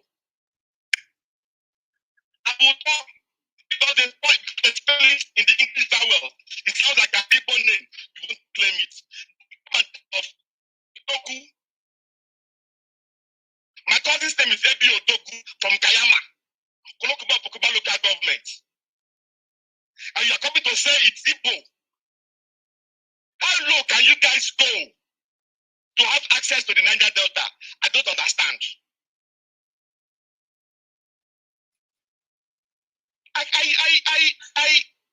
It is below. I mean, I cannot begin to think.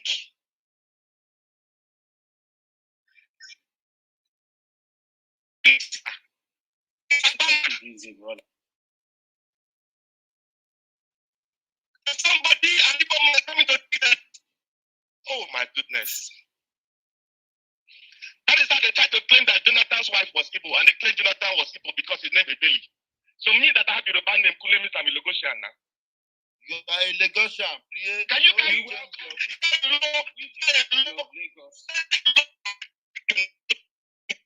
just to have access to the Niger Delta?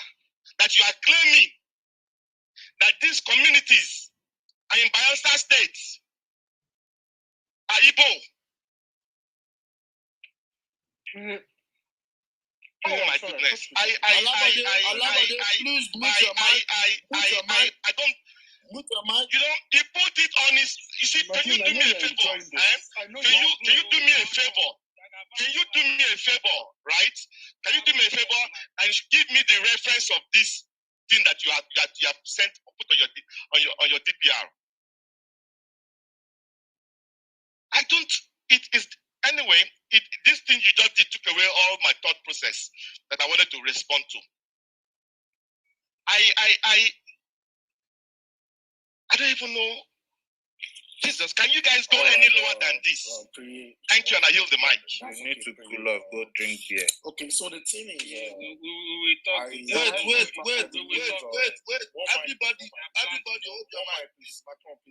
Dr. Musti, please, let us exhaust the queue. These people now what for now? These people now what for now? Yeah, go drink beer. You have made your point. You have made your point. Just 1 minute. Are you not enjoying it, Chief, please, I beg you. Alabode, please.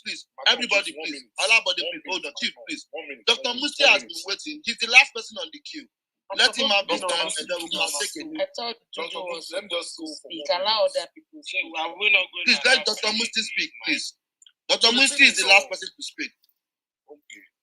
The thing is that, please, this is not an Igbo room, please. Exactly. Don't worry. That's what it is. That's what they're turning it into. Alabode, mute your mic. I will pull out you, Alabode. Don't disturb the stage. Wait, please, just for 1 minute. So the thing is, this is not an Igbo room. Personally, just like many people here, I love Igbos. They are highly enterprising and they are peace-loving. Governor probably created this room because his name was mentioned elsewhere. Ordinarily, I'm not supposed to be identified with the topic, but I love the fact that we are engaging here. As you can see, whether you are for or against the topic, we allow everybody to speak. So please, this is not, Igbo, and this is not to malign. It would have been preferable to say maybe Igbo agitators or Igbo secessionists. I have a lot of regards for the Igbos. I even believe that next presidential election, the next president should come from Southeast region. I just want to set that. I just want to put that, in place. Thank you. You can continue. Thank you. Thank you, Dr. Musti. Dr. Musti, are you there? Yeah. Hello. Good evening. Please, thank you for your patience. God will reward you abundantly for being patient. You can have this one. Oh, please stop this thing you're doing, Martin. Case is asking. Dr. Musti, hold on. Let me refresh the room for Olabode. Maybe do his work now. Let me refresh the room for you. Olabode, there was a queue. Wait, Tolu, please hold on. Olabode, we took a queue. We've exhausted the queue. This miscreant mud badge. I will pull out you reality. Let me finish my statement before I come back to you. So we've taken a queue. Don't worry, I'm coming back to you. Just let Musti go, please. Just let them. Yes, sir. Look, I want Olabode to know the rules, sir. So we've taken a queue. Musti is the last person. We will take a new queue. If you interject once again, whether you laugh or you cry or you call anybody miss, I will gulag you straight. Thank you. Royalty, that's the last one in also. Gulag me, okay. Gulag me. Thank you. Am I audible, Martin? Loud and clear, like swagger. All right. Well, thank you very much. So I don't have business with the topic necessarily, but then I want to speak on related issues. Firstly, it is the selective hypocrisy for me, because I have listened right when I was in the audience. I've listened to a lot of people speaking about the people attacking evil, but then these people, they are the ones always in 24 hours, right, doing hate against a particular region, particular ethnicity, right? But then this is selective hypocrisy. But when you come here and say that okay, some people, what they are saying is wrong, or blah, blah, blah, but you are trying to claim morality, police, all right? You don't see this as psychological blaming, shifting blaming.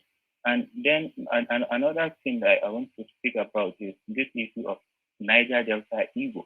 Whenever these people are, when someone from the Niger Delta is speaking about his own thing, you see a lot of some of these extreme agitators, professionals, we call them, they will just come and start blaming Fulani. They say Fulani they want to conquer and rule. Have you ever seen a Fulani man that says as an Ijo person or Igbo, you must not be together? No, you never see it. But then why are you blaming Fulani? If I want to speak about what they call them, Igbo, I know history. Go and check the book written by the Maxwellian, the soldiers, Nigeria soldiers pattern. Check page in 91 to 92. This categorically stated where this Adaka Boro was killed by Abu Iransi just because he was demanding of the Niger Delta Republic, right? This Niger Delta Volunteer Force, this their union created by his own people.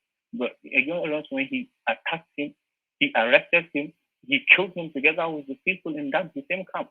You understand? So I have never spoke about this in any room because that's not my problem. It's not necessarily for me to speak about it, right? And I know the story of this Wita and all of this, right? But that's not my problem. My issue is why is it that you are blaming Fulani people for some people's rights? Do you tell me that the people from the Niger Delta, they don't have mental capacity to speak about their own problem? Okay, if they speak, it is Fulani people that want to divide you. These Fulani people, I think their IQ is very high. But then when you are the same people that come here and always tell us Alpha people have been swallowed by Fulani, have been subjugated. Come on, bro. This is the type of mental slowness I have ever seen in real life. You cannot separate Hausa people from Fulani. You cannot do it. Ben Carson once said, there are a lot of things in the world beyond human ability, knowledge, and control, but there is nothing beyond God. You can never separate Hausa people from Fulani. All this persistence to rhetoric that Hausa people. Then why is it that Hausa people, they never come here and complain about it, right? So the way you see the things, it's not the way some people see it. This is stupidity you need to understand. I don't have any problem with self-determination because I understand the word. Not necessarily your agitation of saying you have been marginalized. No, you have not been marginalized. If you read history of this Ogono people, right? They are less than 1% population of Nigeria, but your problem is Fulani. Even Fulani are just 6% of Nigeria's population.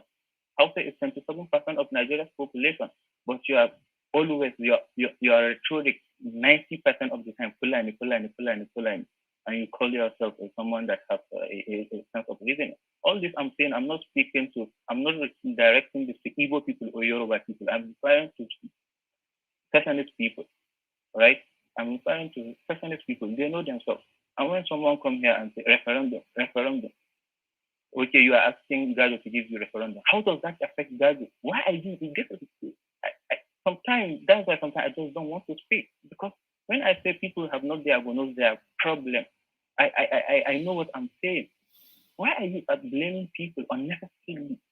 When your leaders are calling you criminals, but you are calling on Clubhouse thinking that you are fighting for your own people. This is very nonsensical. And I'm not apologetic to say this. I'm not insulting anybody, but these people that have this mentality of Fulani. I understand that this is your manifesto, like to say Fulani people, they want to conquer, they are coming to conquer Islamization agenda, or just to mobilize some people, because you find it hard to mobilize using solid information, using solid point. You lack solid point. All you have to come in and say that they are coming to conquer, they conquer House of people, blah blah. This is what you have been saying this all the time, and you say self-determination. People that have the self-determination, they are self-determined. But you are not self-determined because you have problem Fulani. And someone come here and say Fulani people, they say, on 25th April 2001, a family of 19 Fulani people were killed by the EFF. And when you say people, they don't speak of Hausa people or Fulani people, they don't speak of this is lie. Absence of evidence is not an evidence of absence. And let me tell you something. Clubhouse was not specifically designed for people to speak politics. Everyone has his own way of speaking about things. And there are a lot of people who have always complained about the East of Fulani or Hausa people. I have always said it and I will say it again. If you condemn Fulani Herdsmen crisis that are killing people, who call them terrorists, who call bandits terrorists, who call Boko Haram terrorists from now forever, I will never, in fact, I will engage you. My only problem is when you shift to the Fulani ethnicity. And you cannot stop this. Why? Ask yourself. And when some people from another ethnicity come and say that Igbo this, and you always come here and cry. Why are they doing that? Then why are you always attacking other people? You lack moral justification to do it. Dr. Musti, do you want to round up in 30 seconds? You know you are my friend. Yeah, I know. So this is basically an issue. You have to go and know your problem. Fulani people are not your problem. Hausa people are not your problem. Yoruba people are not your problem. Igbo people are not your problem. Igbo people are not your problem. You need to understand that when someone says, okay, this is Buhari, give me. How do you expect Buhari to give a referendum? Nnamdi Kanu, he is not in a right position for Buhari to give him referendum. He does not deserve it. Nnamdi Kanu is not a leader of Biafra, and he is demanding for Biafran flag. He's just a leader of IPOB. IPOB is a subset of Biafra or Igbo people. So sometimes it is lack of understanding is what makes some people to always make noise. You are always making noise. Understand your problem. If you don't diagnose it well, you cannot prescribe it accurate. Thank you. I'm done. Thank you, Dr. Musti. So let's take a new cue. Please flashing. Musa, you are number one. All right. Musa, number one. Okay, who is number two? Jojo, number two. Jojo, number two. Thank you. Who is number three? Number three, Unnabuike, number three. Oh yeah, who again? Can I go four? Emeka, number four. That's very good. You are behaving yourself. Everybody is behaving themselves this night. Okay, who is number five? PB, don't come here and say they did not give you number again. Number five, professor number five. My professor, number five. PB. No, okay, I'm number six. You see, if I did not call you now, you will come back and enter I've been blinking. Yes, I'm supposed to be. You are number six. Okay, number one, you can have the floor. So this time around, it will be 50 minutes. This 21:33 by my time. Number one, you have the floor. Thank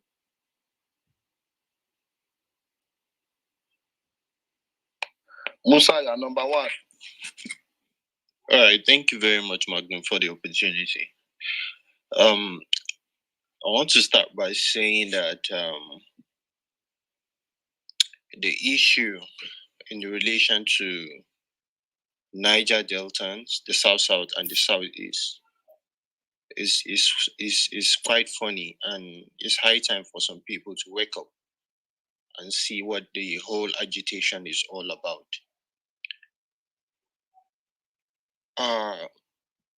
This issue of pushing the narrative that the Southeastern people belongs to the South is pushing a narrative, is the same narrative they are pushing, that some people are migrating to other parts of the country to conquer, take people's land and all that.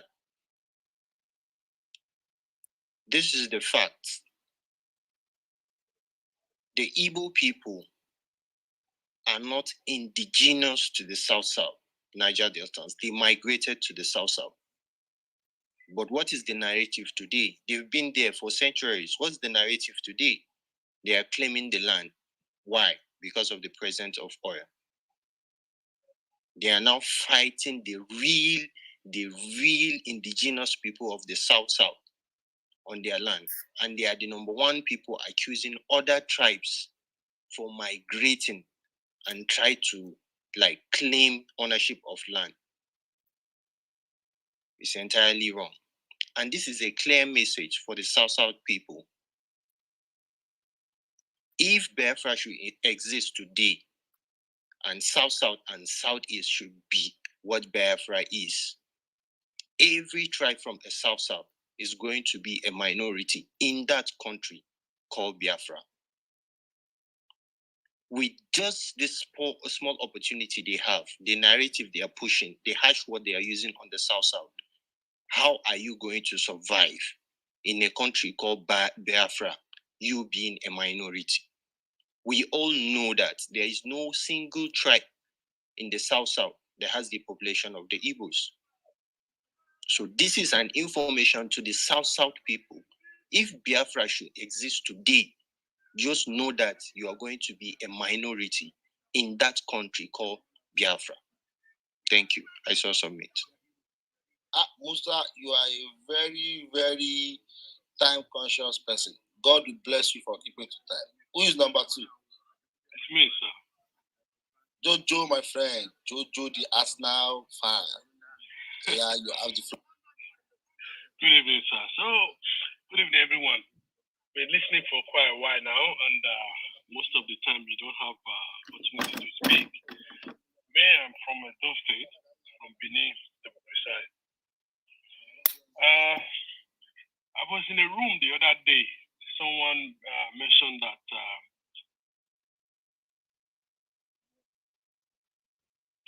Edo State going to belong if Biafra is formed. There was a reference. There was a way he phrased it. He said, those people from Edo, they are very stubborn. They won't. Those one agree to be a minority. Just following up on what Musa said. And some of these guys that were there, they said, forget those ones. They will just swallow those ones. So I just like, that's no. I didn't even want to comment because I know that it's not even possible to actually break up Nigeria just like that, the way they are thinking, And this, the way they are painting the whole issues, some people, to be honest, the way they are painting this Fulani thing, Fulani everywhere, Fulani this, anything that happens, it's Fulani. I am from the local government. If anybody, you've been hearing about Auchi Road, the kidnappings in Auchi Road is quite high, very, very high. If you follow the news about Edo State, you hear any kidnapping that happened, if 10 happen, Auchi Road will be like 7 from inside. And in my community, they kidnap people one time this year. And there was some Hausa people in my community, quite a lot of them. We know them, we live with them they just do their work and they really don't hurt anyone. And that night, some of the youth from the community chased nearly all the Hausa people out. And we were really bitter about it because we knew that people that are actually doing these kidnappings cannot be Fulani because the way this thing is being done is only people that actually know the terrain, that actually know the geography of that area that can do this thing. Behold, after a week, the police arrested someone. And that guy was from Agbo. The other one was from my community. Born in my community. They were responsible for some of the kidnapping. Meanwhile, everything that happened around that area was all about Fulani. So why am I saying this thing is, some of us, we just get confused. We get confused like most of those state people, I know they just don't know what's actually going on. Because everywhere you go, it's like this thing is between east, far east, and the north. Then sometimes they drag the west, which is the Yoruba, in a little bit. But it's always about the east and the north. And it baffles me to actually understand why our area is being used like where this war is actually going on, but they're trying to bring us in. I really don't know how to explain it because most of the time, the Fulani people, haven't really seen them being arrested from these things. You hear farmers don't go to farm anymore. But where are the people? The that peace will happen, they'll say it was Fulani. But when the police do the arrest, they are not arresting these Fulani people. I can't see them anywhere. So my question now goes to some of the people that know more about this history, that want to go back to this history. My question is, where will Edo State belong when this this nation that they're trying to form, when they actually achieve their goal? Thank you.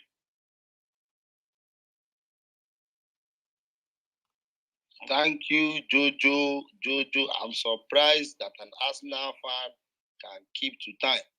You are a loyal Arsenal fan, and God will reward you with a trophy this year.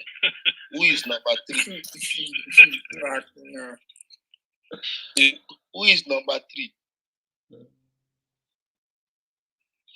Who is me? Is not a name. Oh, please tell me your name. Unabuike. But you too. Unabuike, my very good friend, the professor. You are a brilliant man with fine glasses. You have the floor. Yeah. Thank you very much. I've heard a lot of things this night. Somebody came up here and is it Mr. Musa? I don't know whether he's still here. That Igbo people are not indigenous to South. Is he really serious?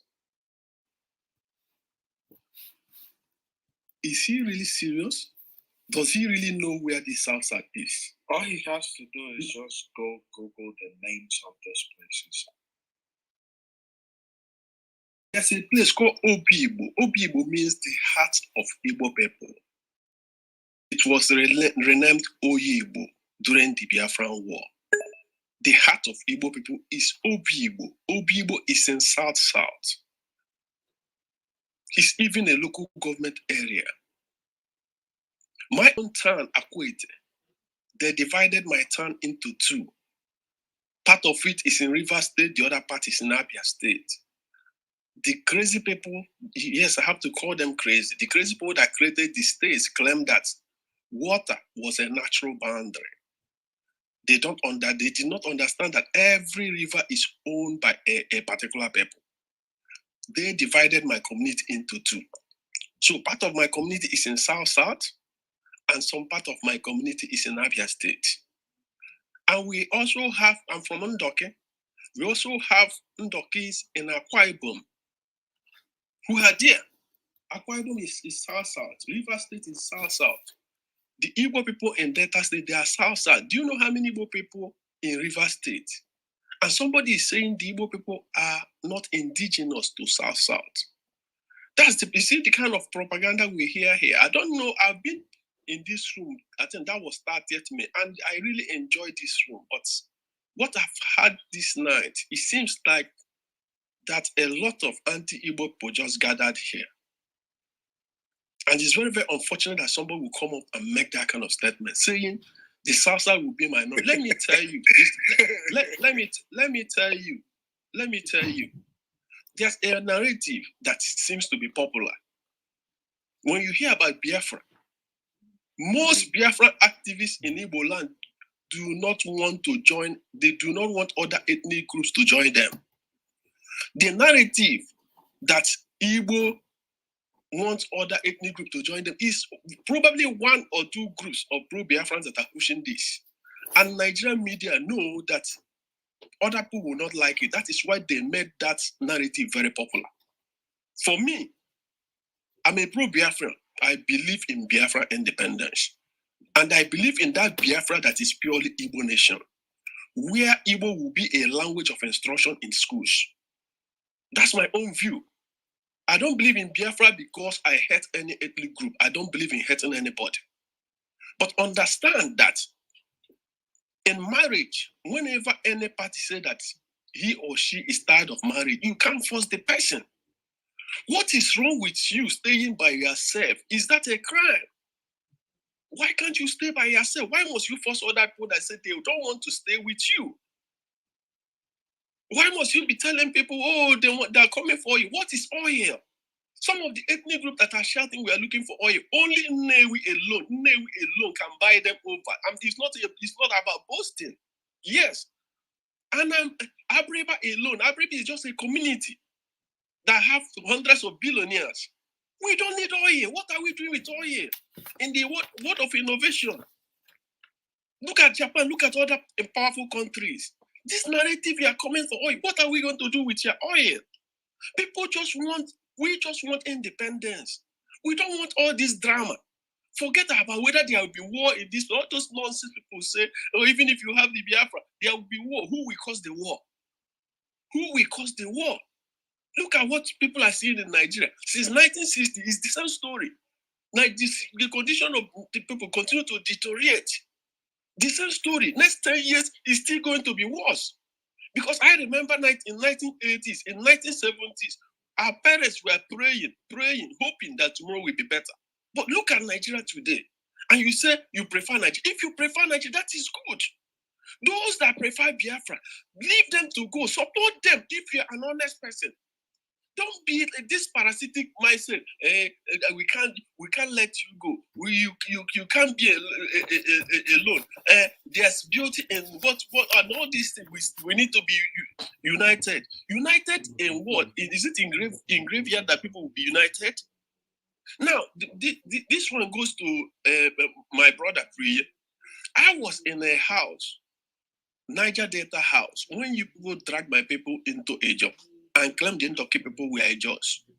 I even came up that day and educated you people. But despite what I said, you people insisted that we were Igbo people. Even when I told you that Ndokis are Igbo people, that I'm an Igbo man. My ancestors are Igbo. All our gods bear Igbo names. My friend, please don't quote me in that. I'm a Niger Delta home, not Niger Delta house. Okay. I'm Niger Delta home. I'm Niger Delta home, not Niger Delta house. I will not have anything against whatever you want to claim. Anything you want to claim is your business. I have never said it, so don't drag me into that. Go and drag it with Niger Delta. If I was there, does not mean I said it. Okay, I'm in Niger Delta house home, not Niger Delta house. If you have an issue with Niger Delta house, take it with Niger Delta house. Do not call PA. I don't want to know.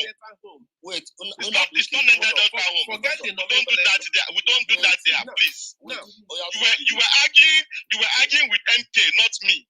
So I know they have implemented the name PA in your head, which is what is going on in every Igbo head. No, because I had hold on. And you were in that. Get your facts right before you start talking. Get your facts right, because I will not allow that. They have implemented PA. That is what you guys sleep and dream of every day in Clubhouse now. I'm dreaming of you like this. Hold on. See, let us have. Who is really moderating this? Wait, don't ask questions. Wait, hold on. Oh yeah, wait. Mr. Unabike, where is he? Mr. Unabike, please, let us avoid calling names. Because wait, Mr. Unabike, wait, hold on. I don't know anything about your people. I will not speak for your people. I will not speak on behalf of your people. I don't never do that, ever. Mr. Priye, please hold on. So watch, be guided, okay? Oh yeah, I will guide everybody. Mr. Priye, please hold on. Mr. Anabiki, let us avoid name calling so that I can guide you. Okay. Sorry for calling them. No, you got to apologize to me, Priye. Not sorry for calling them. Oh yeah, wait. You were there. And I was there on the floor, not even the moderator. I was there on the floor, listening to you guys argue. Mr. Priye, hold on, please. Mr. Onabike, please. Yes. Mr. Priye, let me apologize on his behalf. Mr. Onabike will not call your name again, but Mr. Onabike, please quickly round up in 1 minute. Thank you. So when people get upset because other people drag them into their whatever, they should also understand that other people get upset when they are being dragged into their own nations. Even in that house, somebody claimed that Goodluck Jonathan's father was an nation. It caused a lot of problem. In this house, somebody now came up and also claimed, who is Mr. Mosti. I don't know whether I heard him well. He claimed that Agui Ironsi killed Isaac Boro. Please, if that wasn't what you said, please, you try to correct me, please. I think I will stop for now. Thank you very much. Thank you, Professor Professor. Which number were you in, Professor? Professor Nabike. Professor, which number would that account for? Which number? Three. Okay, that's good. Oh yeah, who is number 4? Yeah, good evening. Who is number 4? Yeah, good evening. Wait, don't good me first. Are you number 4? Yeah. Mr. Emeka, the number 4. Number 4, Makelele. Yeah, go on. Yeah, good evening. Oh, well, I think majorly what has been Clubhouse for most of the groups I see is emotion. Like lots of people with high IQ, very intelligent people, but low EQ, like emotion, the quotient is quite low. So they care about everything everyone says, quite important to them, even what is not meant to be important, even what doesn't change the reality of what is on ground. So everyone reacts and everyone wants to prove his point. Marco wants to prove his point. Emeka wants to prove his point. Nabike wants to prove his point. At the end, it just turns to chaos. It turns to attack. It turns to no productivity. Why still the major problem? The people who are the major problem are strategizing for 2023 and, and not on Clubhouse, fighting emotions. Tinubu will call, maybe. Mark is strategizing and is on Clubhouse. Sorry. Just chill. Let me finish, please. Or do you want to continue? Mr. Emeka, don't mind that boy. He's my friend. That's why I don't want to reprimand him. But I will reprimand him if he does it again. Mr. Emeka, you have the floor. But speak louder. You are just giving us bedroom voice. Yeah, speak louder. Yeah, sorry about that. So what I'm just trying to say is that I don't think I don't understand the energy. Why the energy?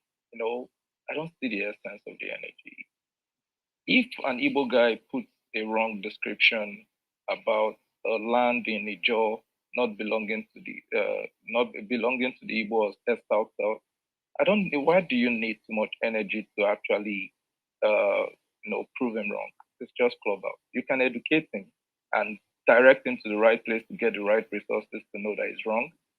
And I tried doing research on Clubhouse after being on Clubhouse for a long time. And I'm like, the energy is more focused on fighting ourselves. Like, majorly, there is a few productivity going on and resourceful conversation. Everyone wants to show that I can be the boss. Like, there is too much emotion going on. I don't know if this is what the youth want to be about. I don't know if this is the way we want to. If self-determination, if you want to go, yeah, let's divide. If that's the way that God wants us to go. But I don't think pointing out that Fulanese or pointing out that Igbos would actually lead us anywhere. Like, there's no fruitfulness in that. But the issue is that if I still come to Macron and say I have something to sell and he likes it, he doesn't care if I'm Igbo. He just gives me his money, and he doesn't care if I'm Muslim or Christian.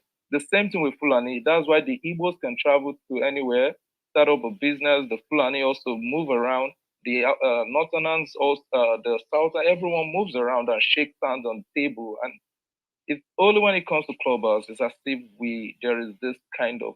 I want to understand is it that most of these rooms are we trying to educate ourselves to become more fruitful in our conversation, or do we just want to always open hate groups? Either is fight. Today we're talking about Fulani, tomorrow we're talking about Igbo, tomorrow we're talking about Southside. I don't understand. What would our children who will start joining Clubhouse maybe in the next few years? What kind of conversation would they start engaging in? Because there is no day I come on Clubhouse, maybe 5 times in a week. There's a certain ethnic group fighting. I know we are quite divided. I know we don't love ourselves. But is there no way for this set of group who feel they got very high intelligent quotient, very strategic people, can come together and start saying, oh, can we even think of a way out? Even if we don't like, even if Priye doesn't like what people say about their lands in the South Side, is there a way you can turn it to, okay, let me educate you guys. There is no need of raising your voice and being so angry. Why are you angry? What's making you angry? There's no need for that. those energy could be diverted to educating people. So tomorrow they can actually pass down the correct information to people. So what I just see on Clubhouse, when I go to South Asia or when I go to the Chinese groups or when I go to European groups, I see more productive thinking. I see more educational stuff. I see people coming together because they actually respect. I think the major problem with Nigeria is that we don't respect ourselves enough. We don't value ourselves enough. We just see ourselves from a very, very small lens. Like we don't value ourselves as human beings. I think we value animals, even our dogs, our cows are better than our fellow human beings. Like there's a lady who said this: when you mad, that everyone should step their feet on the floor. Like you shows that you're a woman being. If I was born an Ijo, I would be an Ijo. If I was born a Muslim, I would be a Muslim. But I was born into an Igbo family in Nnewi, and I'm a Christian. So I didn't choose that. So I just don't even get it. So most of the times I try to listen, but it's crazy, man. As in, I went to school, command secondary school, Ipaja. I had Yoruba, I had Fulani. We're all guys to date. We're still the young. So why should I even, if tomorrow we have Biafra, fine, I'm happy, I'll go die. I do what I can do for Biafra. I would die someday. It doesn't, as in, I don't know why the energy, I don't know why the vexing, I don't know why the energy that someone posted on DP about land, those energies could be actually, we have kids coming after us. Our fathers, we are passing this. I don't really get it. It's kind of crazy, man. Thank you. Thank you, Mr. Emeka. Wow. Thank you. That was very, very good. Very good. Professor, I think you are the next. Yeah. Professor. Okay, Professor. Professor is here on the line.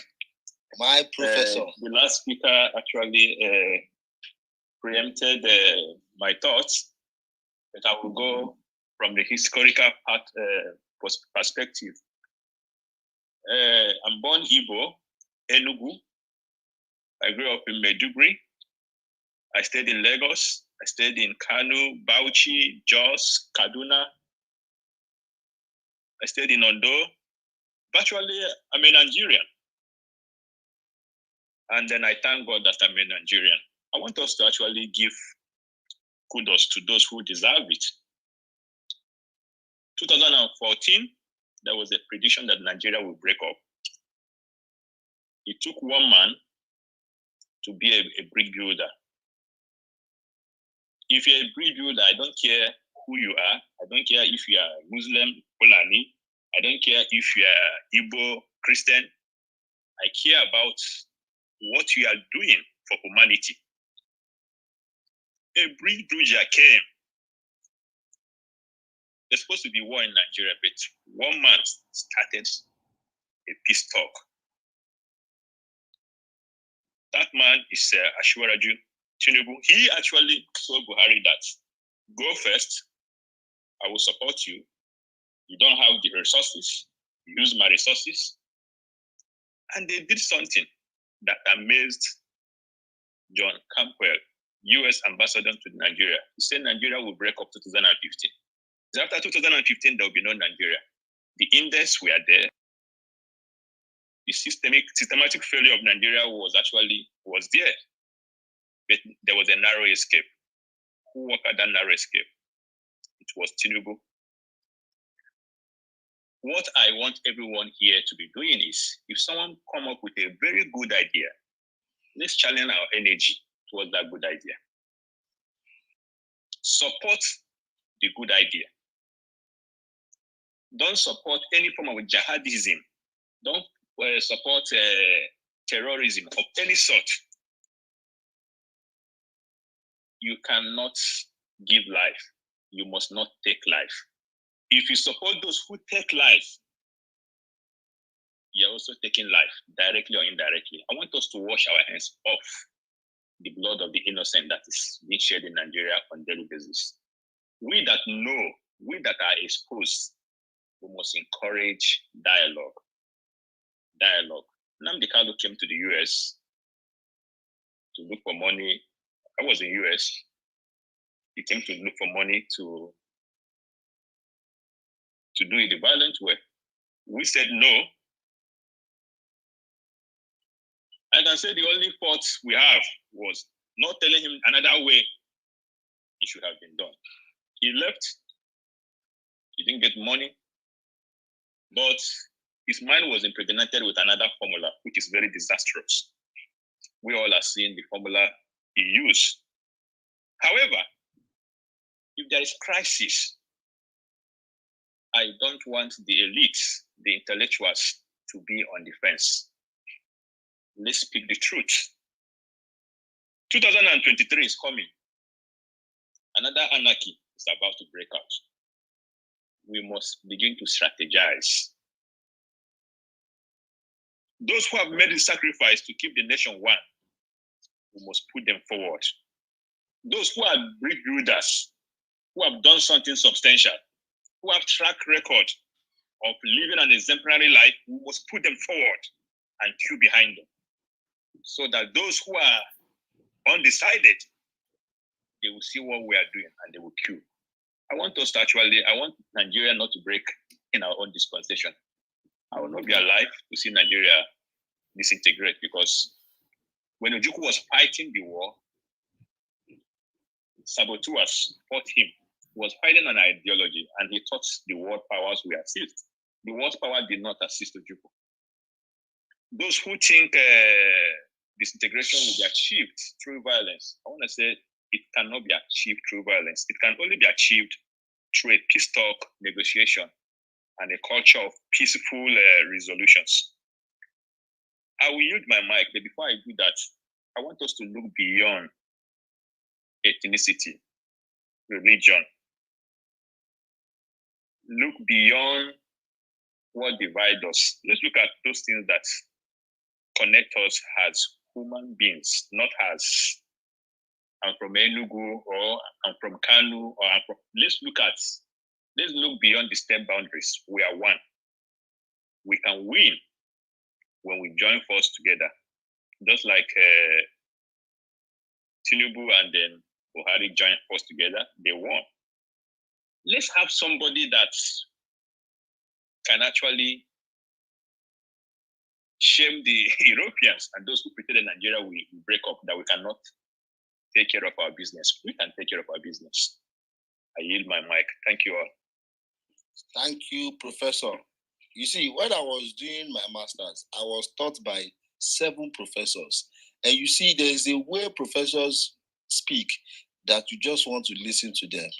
Maybe one day, when I finish my political career, I will go back and be a professor.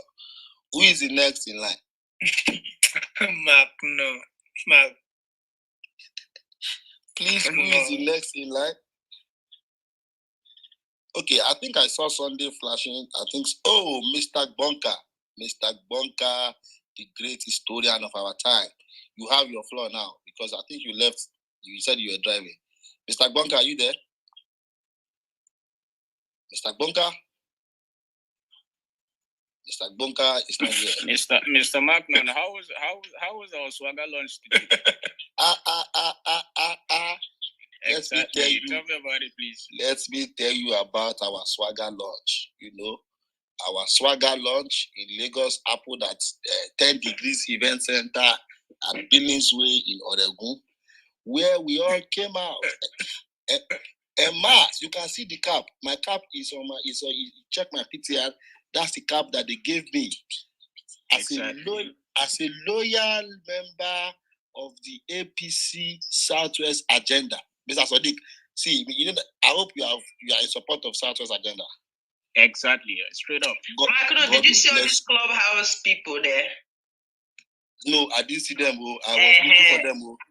I didn't see them. We did not see them in the picture either. I didn't see them. I was looking for them. But I know that my clubhouse people are always here. You know, when we put in the work, we come and play with them here. We go back to work. We come to play. I like to play. I like to work. Some of them just like to play. They don't like to work. So, Mr. Bonka, you have to speak now because you said you wanted to speak. Macron, did you see that you're here? Chief. Did you see that you're here? Did you see that you're here? Yes, he did. He came. Okay. That's our national chairman. Yeah, it's my uncle. That's our national chairman of the swagger.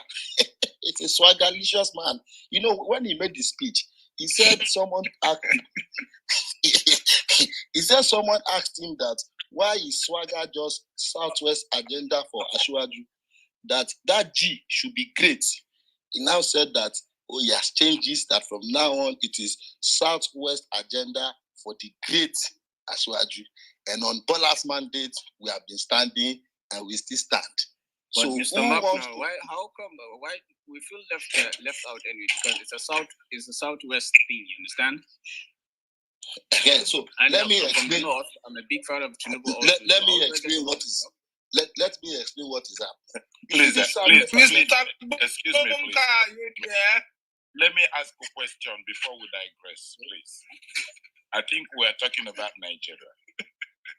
Please, let me ask a question from what Professor Doctor. I want to ask a question, please. My question is, hello? Go ahead. That's Go ahead, Mr. Akason. Mr. Akason. How do they pronounce your name? Akason. Thank you. Akason. Which tribe are you from? I am Igbo. My Igbo brother. Are you in Inewi or you are in Alaba? I'm in London. Oh, London man. You can have the floor. Thank you very much. But this is my first time. This is my first time. What did you do? That's what this forum. And I want to ask a question immediately after. I wish I asked it immediately after Professor's off his mic. My question is, I want to know if there is any country that have survived with two constitutions like Nigeria have survived. The 12 states in the north have practiced practically, legally, Sharia law to the teeth and even influencing other people who are not Muslim in the north.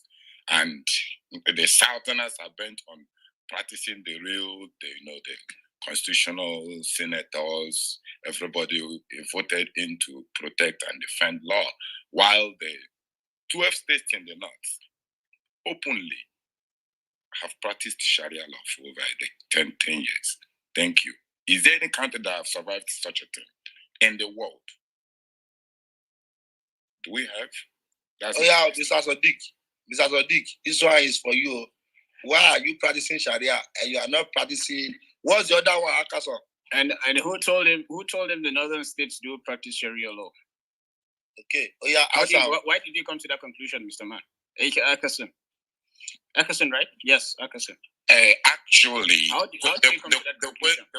question is clear and straight. I came to the conclusion after reading several publications when I hear, that the Shetima's declaration and all what that went to Kaduna sometime a few years ago, no, I don't think it's a secret if you think so. Okay, yeah. Is it a secret? Okay, let's agree. We all know Yorima did.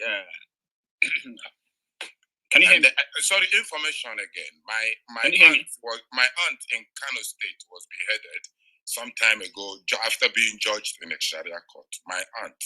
So I think I have suffered the Sharia law in Kano State. I have a response for Akason. I have response for Akason. Akason, can I speak? Who will just kill somebody on this? Please, one mic. Professor, please let Mr. Sadiq, Professor Sadiq, because I think go ahead. Everybody, because Mr. Sadiq, you have to become a professor in the next 7 years. Otherwise, we will debar you from Nigeria. So, Professor Sadiq, until Aswati becomes president. Okay, that's it. Musa, are you there? Yes, I'm here. Yeah, where are you from, please? Sorry. Sadiq, let me tell you something, right? Okay. Yeah. If you hear people like this talk, like it tells you the level of the extent to which they know nothing about the country called Nigeria. Exactly. All Because they why live, I actually all they live with is what they see on the social media. This and I guy just now, checked his if you profile, I want saw to he's a engage Biafra him, activist and an IPOB no. member. This guy now, if you want to engage him on real Nigerian politics, you laugh like mad. Exactly. Go and source for information. Musa, hold on. Somebody, the thing is that I don't want us to be insensitive. Someone has said that his sister, his auntie, was beheaded. So let us know the beheading happened in Kano. He Which said that year he and read. what happened? Wait, Exactly. now. I'm from Kano State. Magnum, Musa, let me tell you. Musa, mute your mic first. Musa, mute your mic. So I want to ask Akason the question. The person that was I want to first condole with you on the beheading of your auntie. But the beheading, did you witness the beheading one? If you did not witness it, did somebody put a call across to you that this woman has been sentenced to beheading? When she was sentenced by the Sharia court, they went to appeal court. The appeal court upheld the beheading, and then they went to Supreme Court. Please, let us put this thing in proper context. And then they went to Supreme Court, and the Supreme Court also upheld the beheading. Please, I want you to answer that question, because you know why?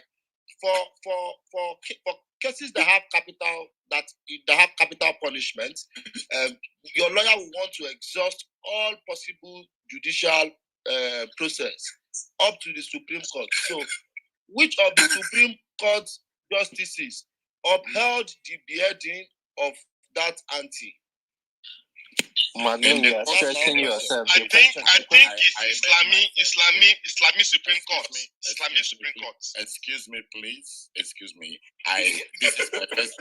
This is my first time here, and I would want to come back if you think you want to continue having clubhouse meeting where we can discuss issues that matter and where people's feelings mainly. I think we need some majority. No. You just made an assertion. You have to defend the assertion, please. I just want to say something. You have to defend the assertion. If you think my question has Hold on.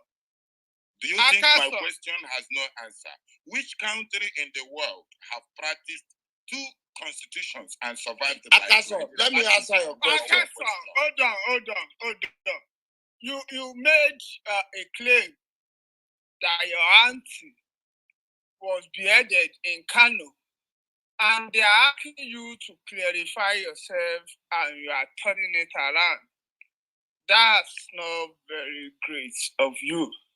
I was laughing to as you said that, because I know you did not even plan to say it. But you feel you should tell us the court, you understand? That year, the name of the lawyer. Excuse me, I said you guys are missing the point. It's just one question. What was her crime? Let him talk. Okay, Akason, are you gonna? And I said I am a victim of Northern State practicing Sharia law. He said how? I said my auntie was beheaded.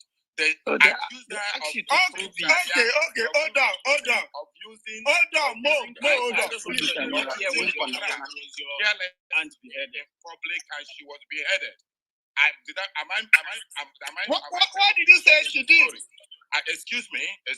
I said I asked my first question is which country in the world survives with Sharia law and with two constitutions?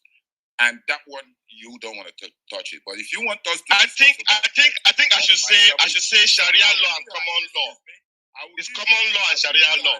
Yes. Please, that your auntie you use. If you're interested, hold on, Akasi, hold on.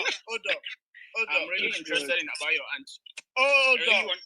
Let's go deep into this. If you want to really keep claiming that your auntie was beheaded, because now you are tarnishing the image. You are in London now, tarnishing the image of our country and of our state for you to say that kind of thing, because some people may be from the north. Apart from that, this is Nigeria issue now when it comes to capital punishment. So, and you cannot just say innocent because you say your auntie and all of us have one auntie or the other that we love so much and we don't want them to be punished for doing nothing. So if you are going to stay on the argument that your auntie was truly killed, beheaded by Sharia court, we will love you to clarify it, or we are going to take it as nothing. I'm not going to be on stage with somebody that used that kind of thing as a as a counter argument without proof. So you are going to answer no question or few questions that they're going to throw at you. So I will leave my if you heard no question. If anyone wants to ask you question, which I believe Sadiq want to ask also. Priye want to ask, Musa want to ask. So let them just ask you for 1 minute and you respond to it together. So Akasin, hold on. I want to ask. Okay, So Akasin, hold on. Akasin, the reason why I asked that question was that, when you asked the question of how two constitutions or two different kinds of constitutions that have two fundamental differences can coexist in a country, and then to buttress your argument, perhaps you have a bias that cannot work. You then said that your auntie was beheaded according to the Sharia law. So, because you alluded that the Sharia is a constitution in Nigeria, it means that the Sharia law can only be applied by the Sharia courts, right? Akaso.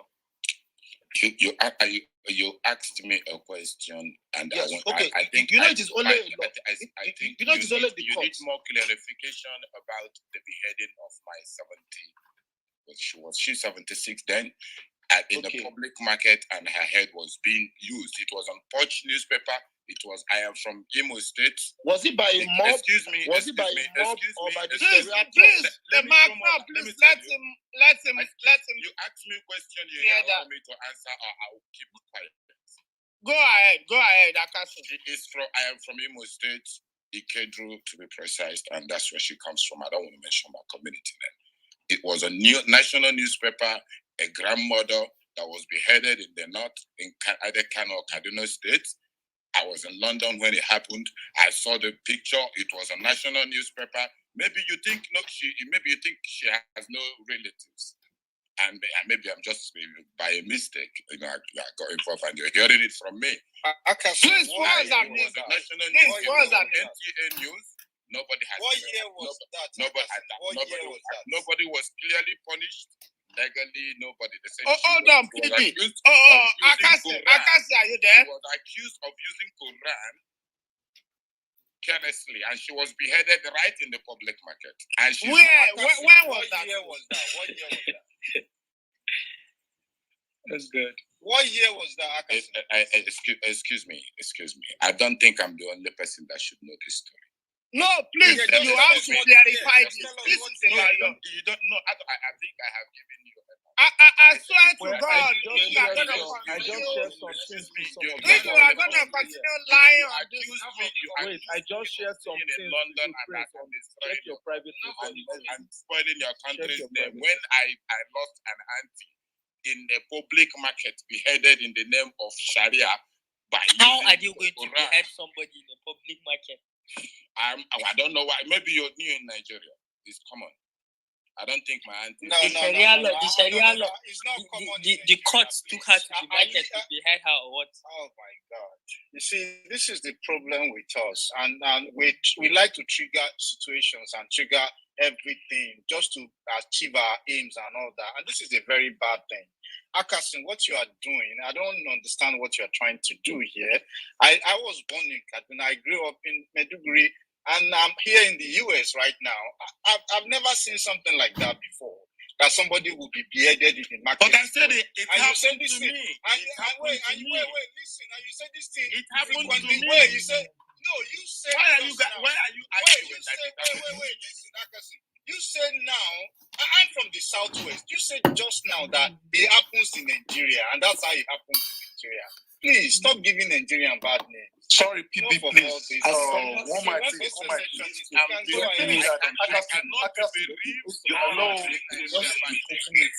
please.